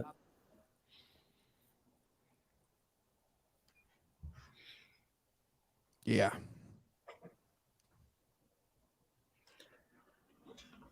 The you can't really see the bird's eye on here, can you? I don't know if you can. Yep. Yeah, you can see it. Beautiful guitars, and it's got like a. If you look at it this way, there's a lot of flame in the neck on a certain angle. It's bizarre. It changes in depending on the light. Yeah. It's just a wonderful, balanced out sort of guitar to play as well. And obviously, I've been playing it a bit. I'm still having trouble with the detuner, and I've been told that they're not really suitable for this Floyd Rose. But either way, I'll try and make it work somehow. But wonderful guitar. And I was just really fortunate to pick this up at a bargain price. So yeah. But back in the day, I had an amber EVH model that I could have purchased, and I was the guitar shop that I was well, they were kind of like doing an endorsement deal with me at the time. They let me borrow it to play it, this EVH one, and they lent me the Les Paul that I've still got today as well. And I just opted for the Les Paul because it suited more my style and the music I was playing. But deep down inside, I always regretted not getting both, like not actually just going and stuff it, I'll buy both. And I always thought I'd get a EVH one later. And obviously just never got around to doing it. And then, you know, obviously with Ed passing and stuff like that, I just wanted something, you know, that I could utilize as a tool on stage, but something to remember that era of Van Halen for me, because it's, I mean, I love the Stripe series guitars, and I love, you know, the Frankie, and I love the 5150 and all that. I've got, you know, the Eruption version of the black and white Frankie is probably more my favorite than the red one as well. But the point of the matter is, this came up, and I messaged Andrew, and he was just, his jaw hit the ground, and he's like, buy it. I was like, I don't know if I should get it, Andrew. He's like, buy it, just get it. It's too good to pass up. So so I have Andrew to thank for having this in my in my possession, because he kept saying, just buy it, stop worrying about it, just buy it, just buy it, just buy it. They're going to go up in price. I didn't buy this because I thought it's going to go up in price. I bought it because I want it. And that was kind of my little way of getting that guitar I never purchased back in 91, 92, whenever it was. So, you know. So, I think you're right. I you know, and we've done a show last week, John, and, you know, we mentioned that if anybody's in the chat who's interested in getting that era of guitar, you know, the prices for the Signature series haven't flattened out from what I understand, though, and I think they're always going to continue going up, and it's just a matter of time before the Access models start going up. Here in New Zealand, John, they're more expensive than a brand new Les Paul if you order them. Yeah. They're not a cheap guitar here in this part of the world. Yeah.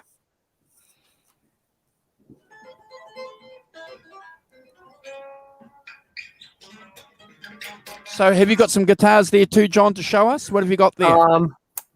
Right here, I only have the Stealth USA Stealth. Beautiful. Awesome.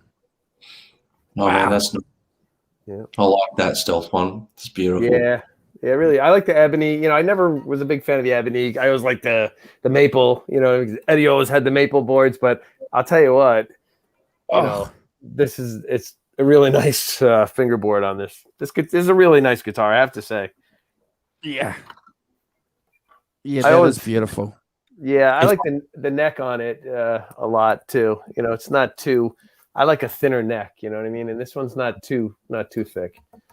You know, the PVs were thicker. The necks were more like a baseball bat here. You know, this, to me anyway. I like this one better. But yeah, I think this is a great guitar. This one, the USA one, I really like a lot. I have a few of the specials. And I actually, now I got rid of the one I had. I have the made in Mexico one now, but it's nice. But this one is really, You could tell it's built really, really well.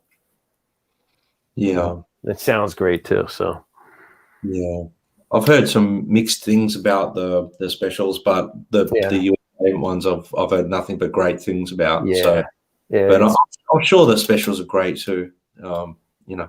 Yeah, they are, but it's when you compare it to this, it's just night and day, I think, you know. I think it really comes down to what you're buying it for. You know, if it's something to depends on what you're using it for, really. Right. And for me, I would love to get one of those stealth ones. I'd use the stealth one on stage. You know, I'd actually play it, Right? Because it doesn't look like something that would be uncommon to see on stage. I wouldn't walk on stage with a striped guitar. Right. Exactly. Yeah. You don't expect me to, and I can't. So the thing is, I wouldn't walk out on stage with a striped guitar, but I'd definitely walk out on stage with this because, you know, it's pretty cool. But the stealth one, I love the stealth one, and I do like the white USA model as well. Yeah, I do too. I love the white one too. Yeah, but there's some amazing evhgear, and you know, we're talking about Musicman and that, but the Wolfgangs are beautiful guitars. Yeah. They're all beautiful, and, but I have to say, I think that I think the Musicmans, there's just something about those Ernie Ball guitar, the Musicman guitars. The necks, they're really special guitars. They make great guitars there, you know. Yeah. Well, you know, it's a really well balanced guitar. It just feels like, really, I don't know, like to just sit around and play it. Like it's loud, you know. Like I've demonstrated this before. Right. It's not plugged in and it's just loud. So obviously they're just really well designed and really well. The necks are really tight in the body. And they do feel sensational, the necks on these things. Yeah. The necks are amazing on those. Yeah. I mean, would I love an EVH one? Of course I would, but it's a bit out of my price bracket these days. So yeah, now for sure. Yeah, it's amazing. Well, the $7,000, $6,000. You know, when you convert, it's just crazy prices. Yeah. You know, I know a couple of people that have got EVH ones here in Australia, and I'm sure they're quite grateful that they've got them. So yeah, they're great guitars, beautiful guitars. Yeah. So if you guys are interested in, you know, getting any EVH type Musicman guitars, you know, start getting those Axis guitars now while they're affordable, because yeah, I'm convinced once the Musicman signature series guitars become scarce, they're going to be going for the Axis guitars, and there's nothing wrong with them. They're great guitars. You know, Eddie gave them to us too. Yeah, no, they're great, and I think it's basswood. I'm just answering KMX Rock. I think it's basswood. They're all basswood bodies, maple top, maple neck. You know, and they're just really well built guitars. You can tell that the quality's there. Obviously, I don't know. I mean, this one's made in USA, obviously California, USA. So it's a USA guitar, and I got it at a ridiculously good price. I mean, that's why I've got it, because I wasn't in the market for a guitar. It just, the price of it was too good at the person who was selling it. So, and yeah, again, I probably wouldn't have bought it, but Andrew just goes, "Don't even think about it, just get it." Yeah. I'm just looking at the time, guys. We've been on air for an hour and a half. Is there anything that you guys want to mention in particular that we haven't already in relation to this album that's highlights or standouts for you guys around this era? John, is there anything that you want to I got one for us? Yeah, I have one for you right here. So hear me out. You might think I'm crazy, but we all know that Eddie loved Peter Gabriel's So, the album, right? So I feel like that album influenced Eddie in some of his writing, and some of it appears on this album. In particular, if you listen to the song Spanked, right? Think about the main riff on the 6-string bass in Spanked, and think about the song Sledgehammer, the bass line in Sledgehammer. You know how it's that little funky kind of boom, boom, boom, boom, boom. You can have a boom, boom, boom, boom, boom. So take make it a little darker, change it around a little bit. I'm playing them back to back. If you get a chance, listen to them playing back to back.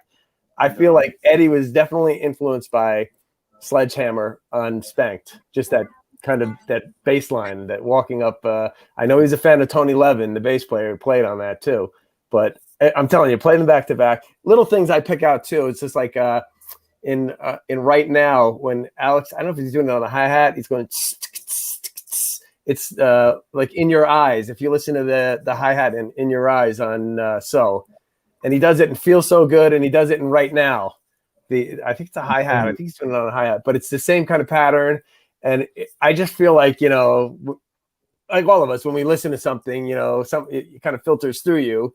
And I feel like in those two particular instances, I think So kind of shows up on For Unlawful Carnal Knowledge. It's just a thought there. I'm definitely going to go back and read that and have a listen.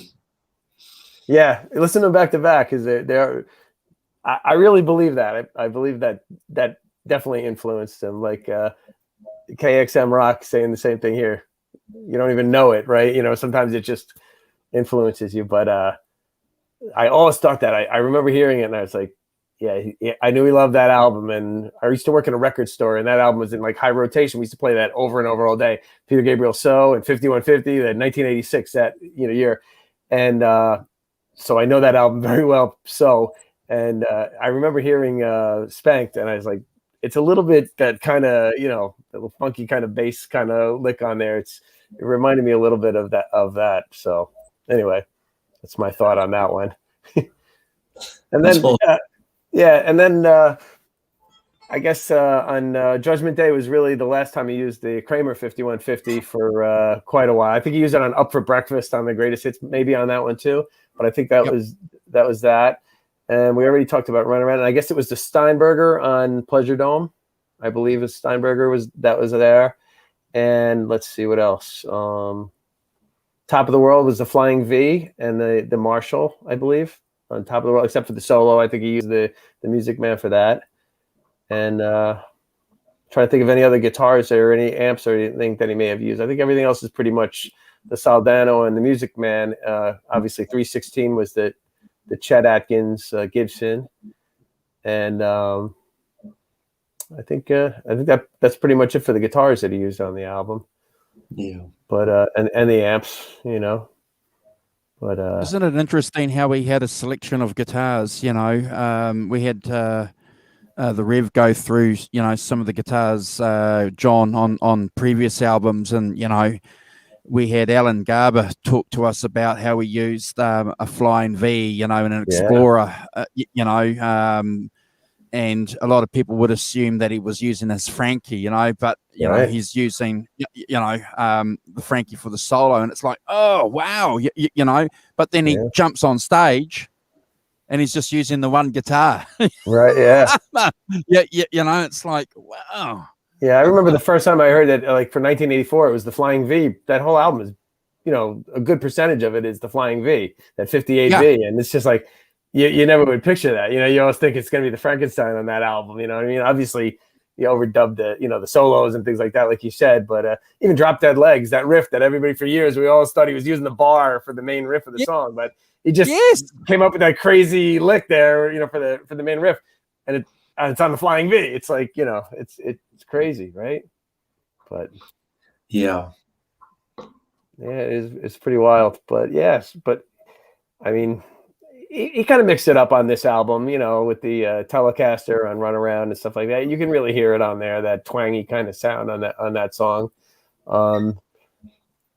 And makes perfect sense because Jeepers, that is twangy, John and Brad, isn't it? It's like, Yeah, it's a standout guitar track, isn't it? It's just remarkable. You know, and it's you know, sometimes when you hear a telly, it's oh that's a telly right away. That one you listen to it and it sounds a little fat for a telly, but it's like, but it's, you know, it's not a humbucker. You know, like when I first heard it, I was like, wow, what's going on here with this song? Because it, you know, it didn't give it away as a telly right away, probably because of the harmonizer and things like that he used, you know, on there, the pitch shifting and stuff like that. But you know, pretty interesting. He wasn't afraid of single coils, you know, even though he's known for the humbucker. Yeah. I think he just wanted to embrace a few different tonality things, which, you know, he might have felt a bit limited in the past with, which I mean, I admire that. That's cool. I love how he just stepped out with this record and the guitar tone was completely changed. It was awesome. Yeah, I agree. Kept it fresh for us all, you know. But just, you know, talking to you guys about all this, I remember the first time I watched them play Pound Cake live on MTV Music Awards, and I just remember that just being like, I videotaped it because I knew it was coming up, and I just got the start of it like right on cue on videotape. I think I wore out the videotape eventually, just rewinding and watching it over and over and over again on VHS. But man, that was a good version, and it's on YouTube now, which is great. So if anyone hasn't ever seen what I'm talking about, jump on YouTube, look up Pound Cake MTV Music Awards, and you'll see what I'm talking about. That moment, I was so excited watching that, like kid in a candy store type thing. It's so funny. The thing that stands out for me was that was the beginning of the show. So the host came out, Arsenio Hall, and if you remember, Eddie must have just hit a note. He turned the volume up and then boom, boom, and you could see Arsenio Hall go whoa, whoa, because I guess it was so loud. Like, you know, the amp was probably like cranked because he goes whoa when he heard that, just a note, boom. And if you watch it, you can see it on there. He's like, whoa, what was that? You know? Yeah, no lip syncing going on there. No pretend plugged in guitars on that show, or even back in that era. In fact, you know, a majority of the acts were actually playing, weren't they? Which was pretty good. Yeah. No, you won't see that ever again, probably. You know, it's terrible. Yeah. And I mean, like, you know, everyone was like watching with the battery drill, the Makita drill, just going like freaking out what's going on here. It's just, you know, because I guess when I first heard Pound Cake, I didn't know how he got that sound. I was like, again, we didn't have the internet back in those days where we can stuff up now. It was like, how's he getting that sound? It was just phenomenal. And you know, I remember reading an article with Andy Johns, and he's talking about how he's watching him in the studio doing that, and during the solo, he's managing to pick up the drill and it's actually playing a note. You know, when he hits that in the solo, he's actually, you know, at the beginning it's just rubbing up the strings and everything, but he's actually using that for a note. It actually produces like a tone, you know, in the solo. That's pretty incredible. Yeah. So that to me was always like, to watch that. There was just some energy there that they were vibing so much in that. I mean, that's live. That's what, you know, there's no on that. That just proves that they were a powerhouse, you know. Alex is drumming. There's also there's a couple of good bootlegs I've seen on YouTube of that era as well.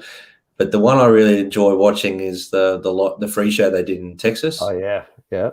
That's really cool when they come in, and just the way they start, and when it comes into like Judgment Day, and Alex is just slamming away, but they look so happy. Yeah, and I believe that was like in December or some early December, so I think it was pretty cold out there too. You know, I think it was a chilly day, you know, to be playing outside. Yeah, but no, I always loved that. It's always really cool just to watch those ones. And aren't we lucky now to have that sort of stuff?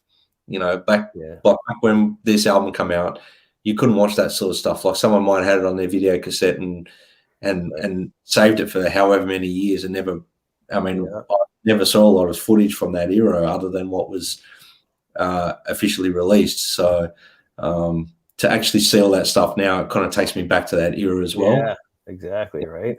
But one of those things, if we could only go back in time and I could have like jumped on a plane and got to America just to watch a couple of those shows, it would have been amazing. But here in Australia, we're a bit sheltered from Van Halen for some reason until I don't know why they never, they I guess they did well here, obviously in the States, but they never really went to Europe or Australia or I don't know why they really didn't. They always said, "Oh yeah, we're going to do it. We're going to plan on doing it." But then they, I think '98 was the only real time that they really went, that I can remember of going down to New Zealand and Australia, right?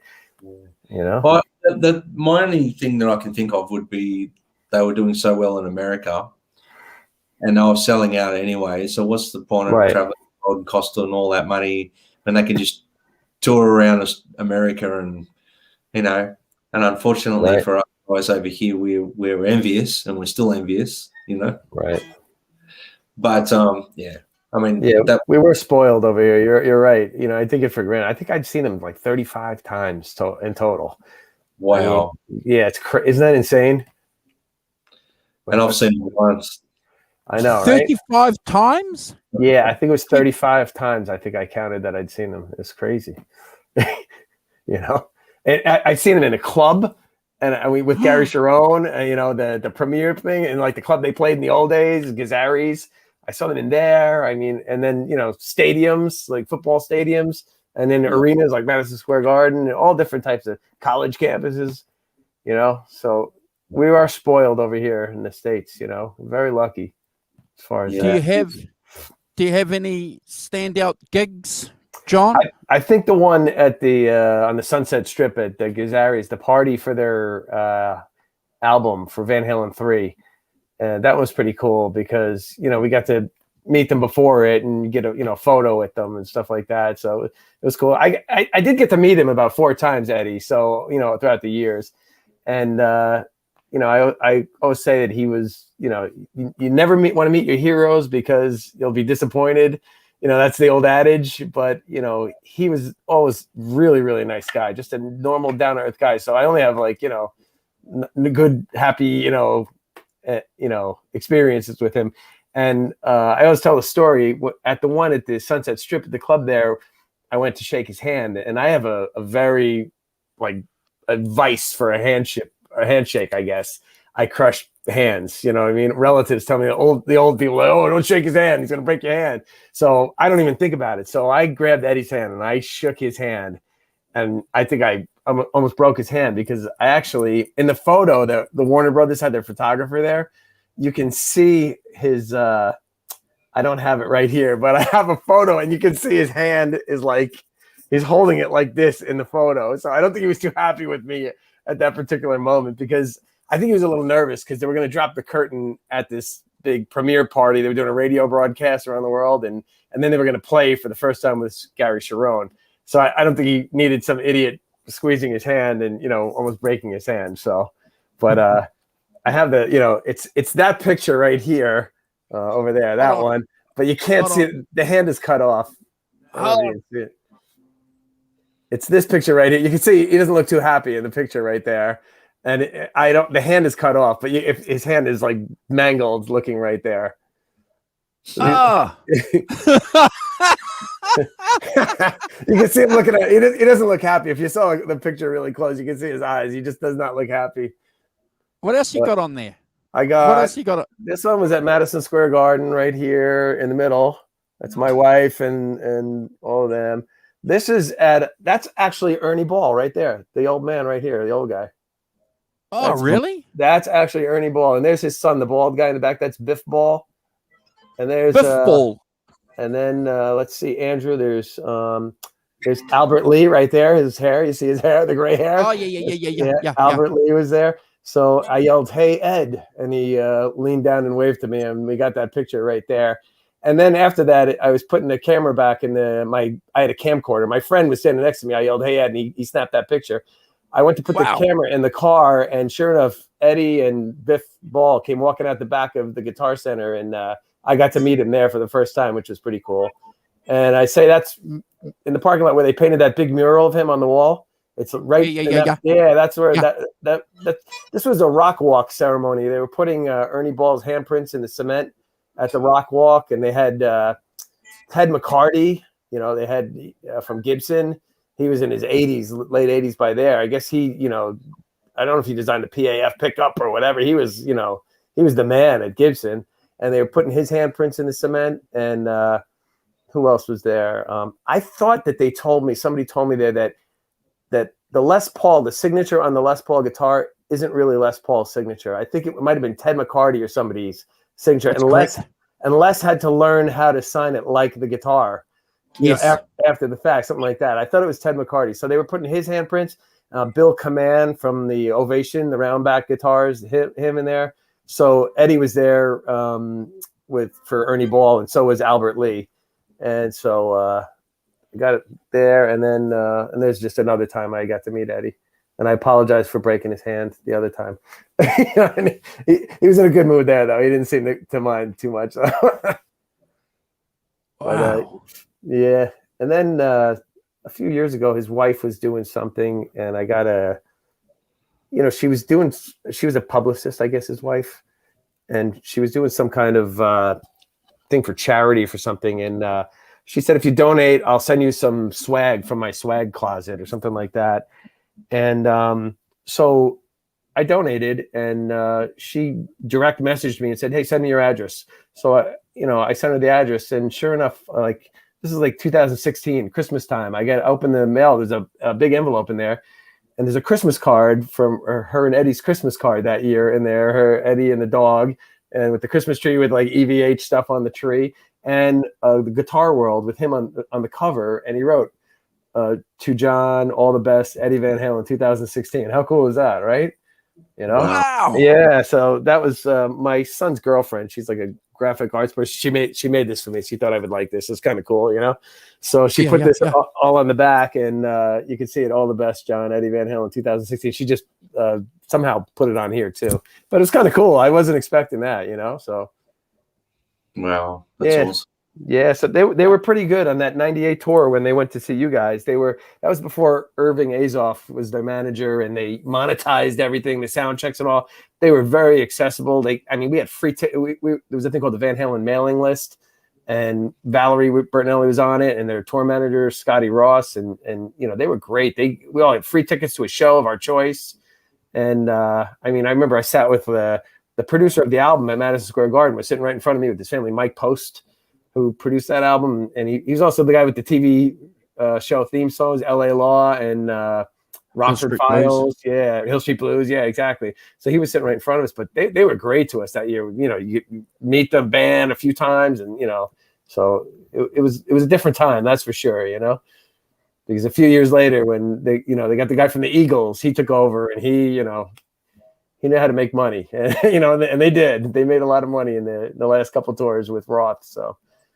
You know, but yeah, you couldn't go and see them unless you bought tickets. If the pre-shows or the after shows, and they were phenomenally priced, weren't they? They weren't just open for fans; they were open for rich fans. Yeah, I kind of think that Eddie, he kind of, like I know Valerie Bertinelli said in an article that came out here in the States yesterday in the Washington Post about Wolfgang's album, saying basically you got 3 tours out of Van Halen because of Wolfgang, because Eddie just wasn't interested in doing it anymore. And I think part of that had to do with Eddie. I don't think he wanted to go out on tour and be like an oldies act, you know what I mean? Playing just their catalog, kind of like the Stones do. They kind of go out now and they just, it's just the greatest hits tour over and over, you know what I mean?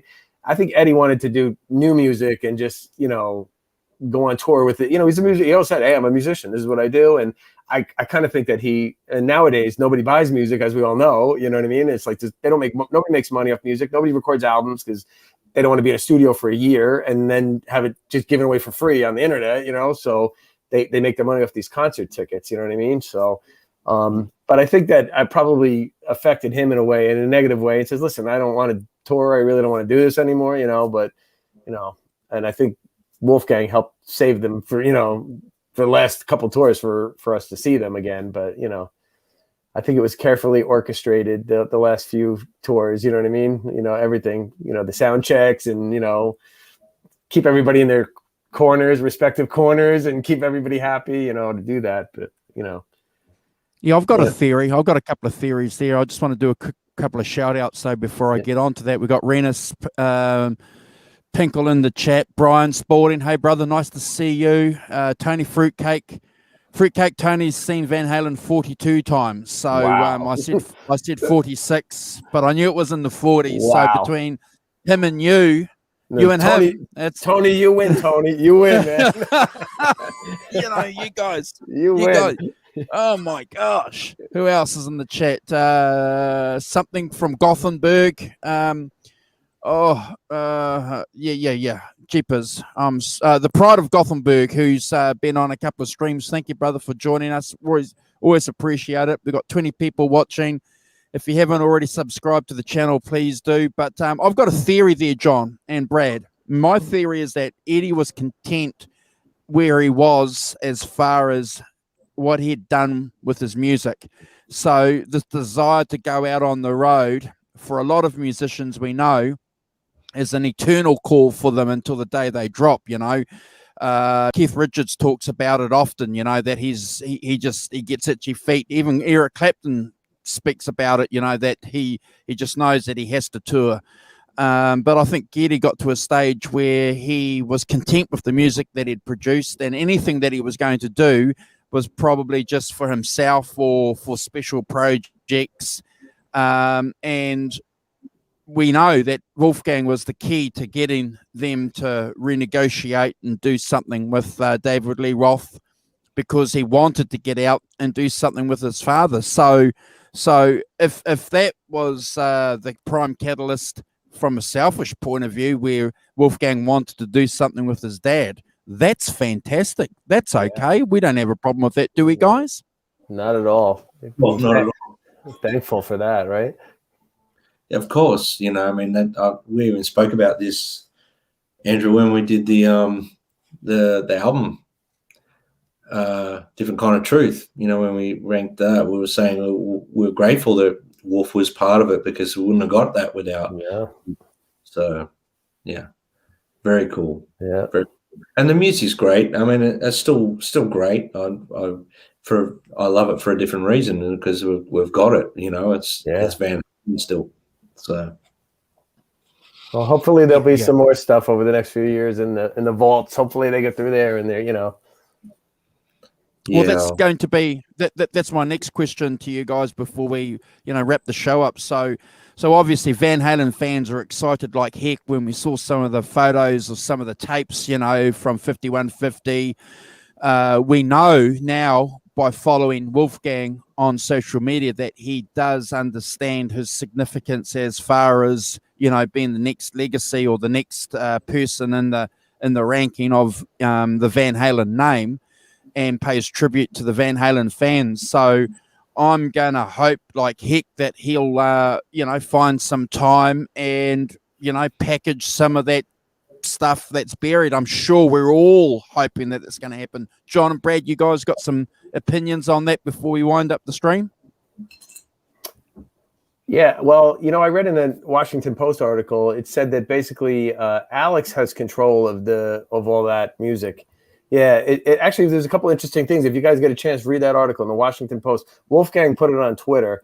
It's a great article, and he talks about really? Eddie's illness. Yeah, it was from yesterday, really. But he says that Eddie gave a quarter of his estate to the Mr. Holland's Opus Foundation. It said a quarter of his estate, and then it said Wolfgang got the rest. And he said Alex has control of the Van Halen, all the music that's in the studio, all the Van Halen stuff. That's Alex has control of, and they will take a look at that over the next few years, I imagine. They said, but Wolfgang has the evhgear, and Matt Bruck. They have that. I guess he left Matt Bruck and Wolfgang the company, and but so Alex is, I think, the main lead guy on the stuff for the unreleased music, whatever's on those shelves. And as we all know, those old tapes, you have to bake them just to listen to them, to catalog what's on them. And, but I'm sure there's a lot of good stuff on there. I'm sure there's a few completed songs. Sammy said on a show here that he doesn't really think there's a lot of stuff. They use pretty much everything with him. He said there might be one or two songs, something like that. He said of his era, but who knows? There could be Eddie, playing the cello on there too, but we all want to hear that anyway, right? Don't we? Yeah. There's probably hours of him and Alex just jamming, We want it. Yeah, absolutely. It's funny because Wolfgang was talking about his new album, and he said real quick, that, when he played the drums and the bass, he said, I was like, I knew the parts because I was playing both. So I was so locked in because I knew that. And when you think about Eddie and Alex, they were just two people, but they were that locked in too. I think that they could anticipate, what the other one was thinking, where they were going, you know what I mean? So it was almost like one brain between two guys, I think too. So I bet you there's a lot of good stuff up on that wall, that he may not think we want to hear, but we do.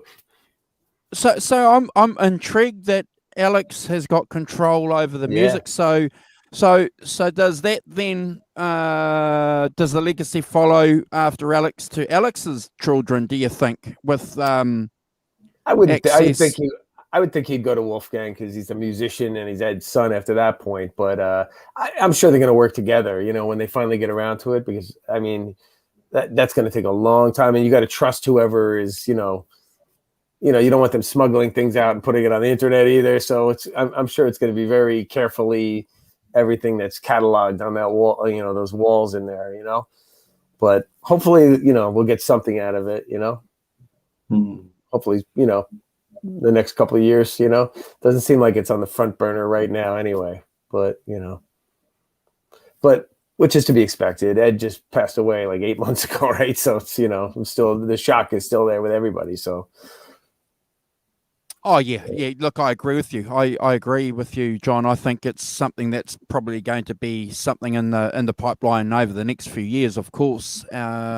But yeah, that's an interesting observation. Kurt's just made a comment in the chat saying it's a mandatory read. He's made a couple of posts on Instagram about that article. So Brad and I, we're a day ahead of you guys. So the information we get, we'll have to go and dig that out somewhere. Brad, have you read that?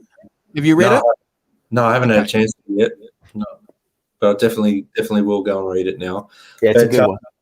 I mean, my take on it is, I think I heard Wolf talk about this not long after his dad passed away, that, there's a reason why a lot of that stayed on the walls and no one's heard it too. So there could be a possibility that we only hear very limited stuff of that's right there.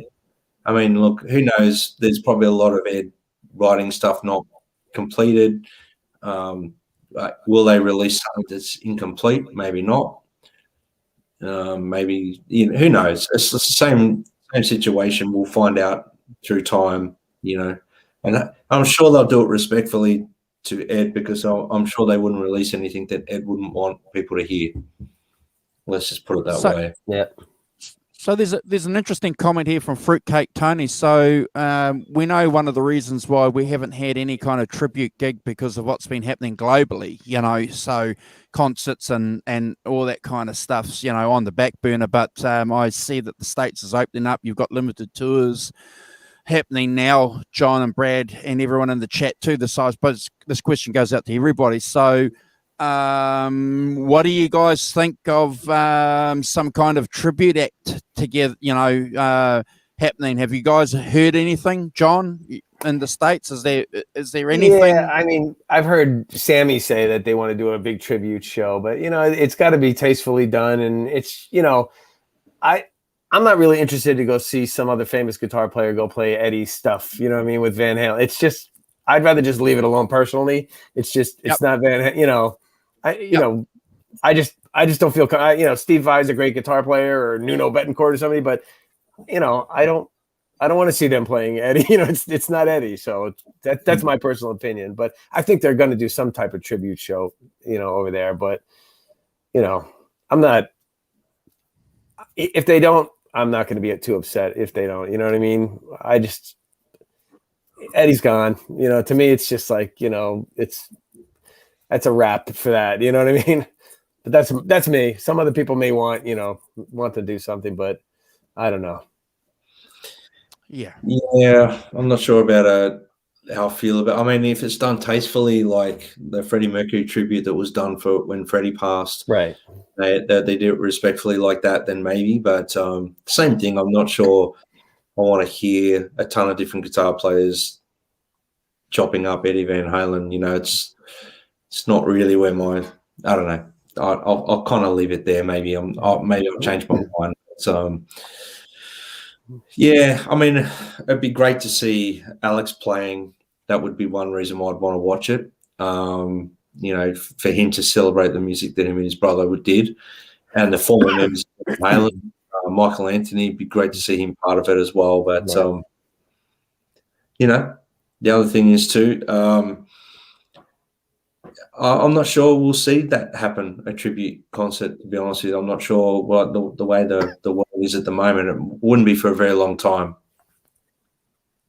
Yeah, look, I think you're right. And yeah, I think it's a question that we need to ask. And John's going to grab another beer. Grab a bottle of water. But yeah, look. I think from my point of view, guys, I just want to get some of that music that's in the vault out. That's I'd listen to anything. As John said, I'd be happy listening to Eddie play the cello. Absolutely. Yeah.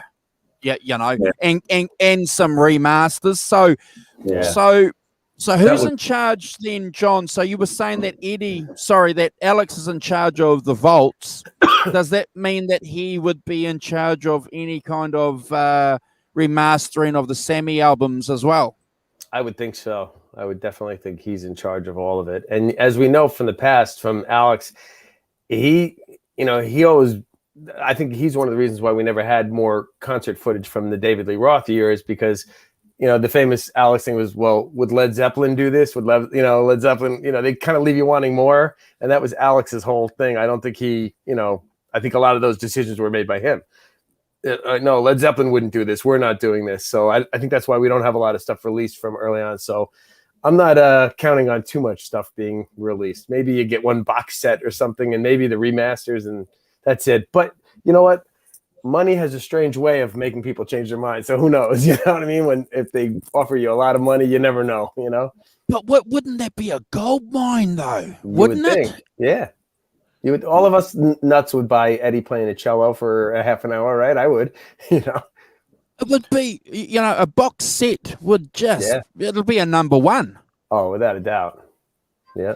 Maybe, like a remastered thing, like what they did with Stevie Ray Vaughan when he passed, and they remastered some of his stuff and they released it with 1 or 2 extra tracks or 3 tracks at the bottom. And something like that would be really cool to start off with. Like that would be less of a commitment, like to go, we need to release a whole box set of stuff. They could do it album by album release. The Sammy is redone singly or as a box set, all remastered, and then some demos and some alternative takes that never got completed or things like that. That would be really cool initially. And then I'm just throwing it out there, Wolf, if you're listening.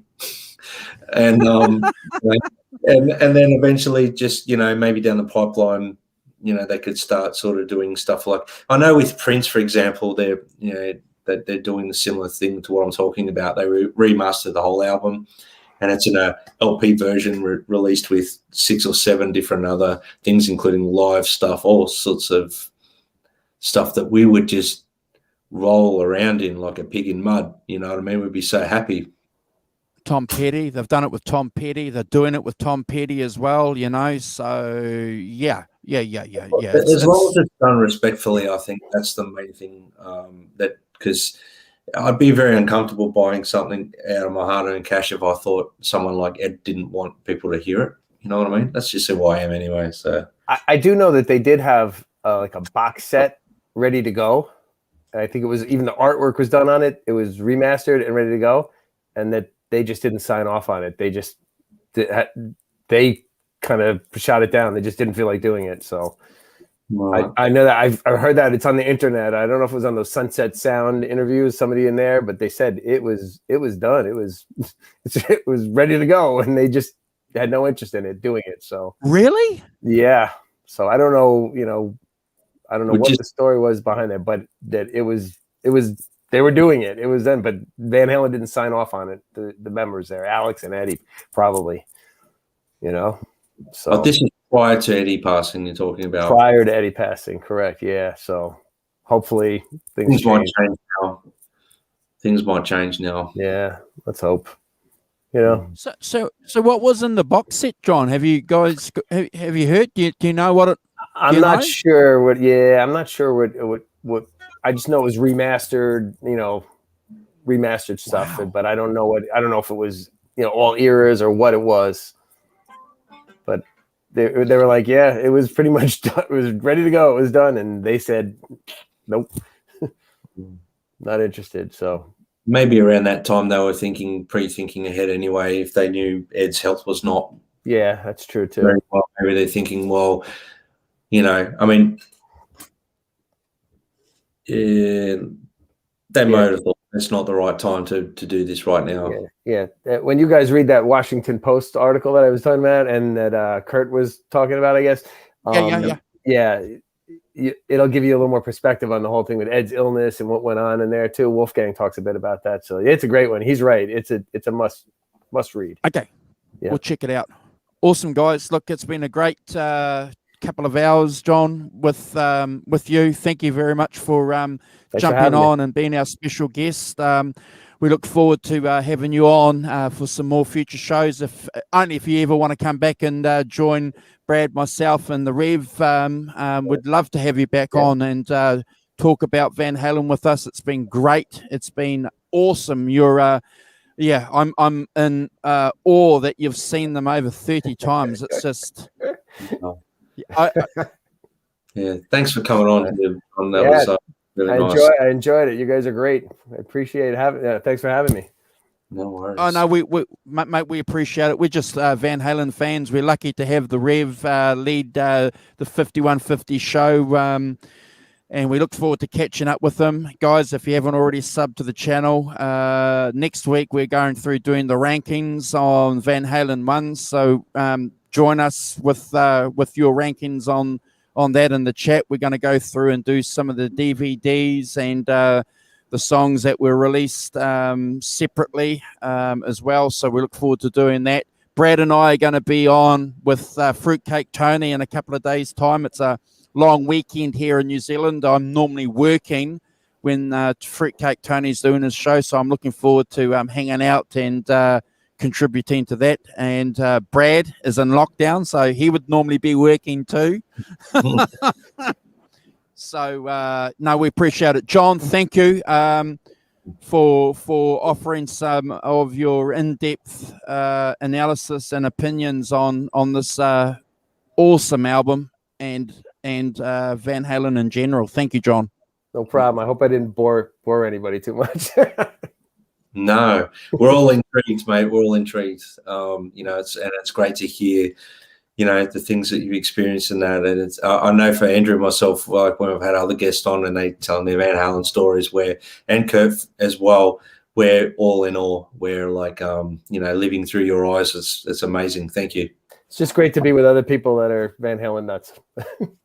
Exactly. And that's the thing where, with the beauty of what we're doing here, we're connecting with so many people like-minded, which is amazing. Yeah, it is. It's nice.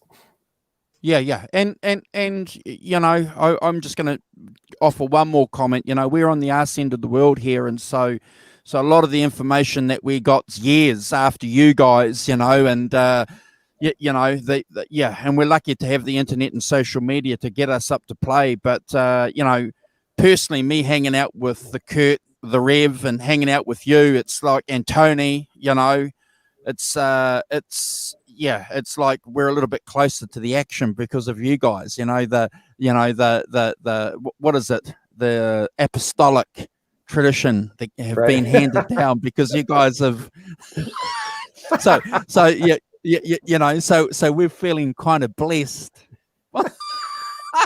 Yeah, like, you know, we're living through your guys' eyes, so it's amazing. Rehearing the stories, all this stuff, it's great.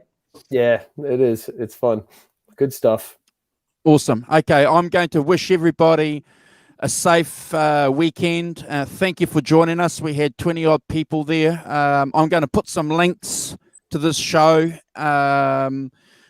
in regards to some of the YouTube footage that we were talking about. And thank you all for joining us.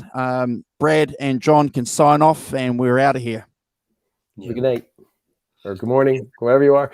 It's 2 a.m. here. Oh wow!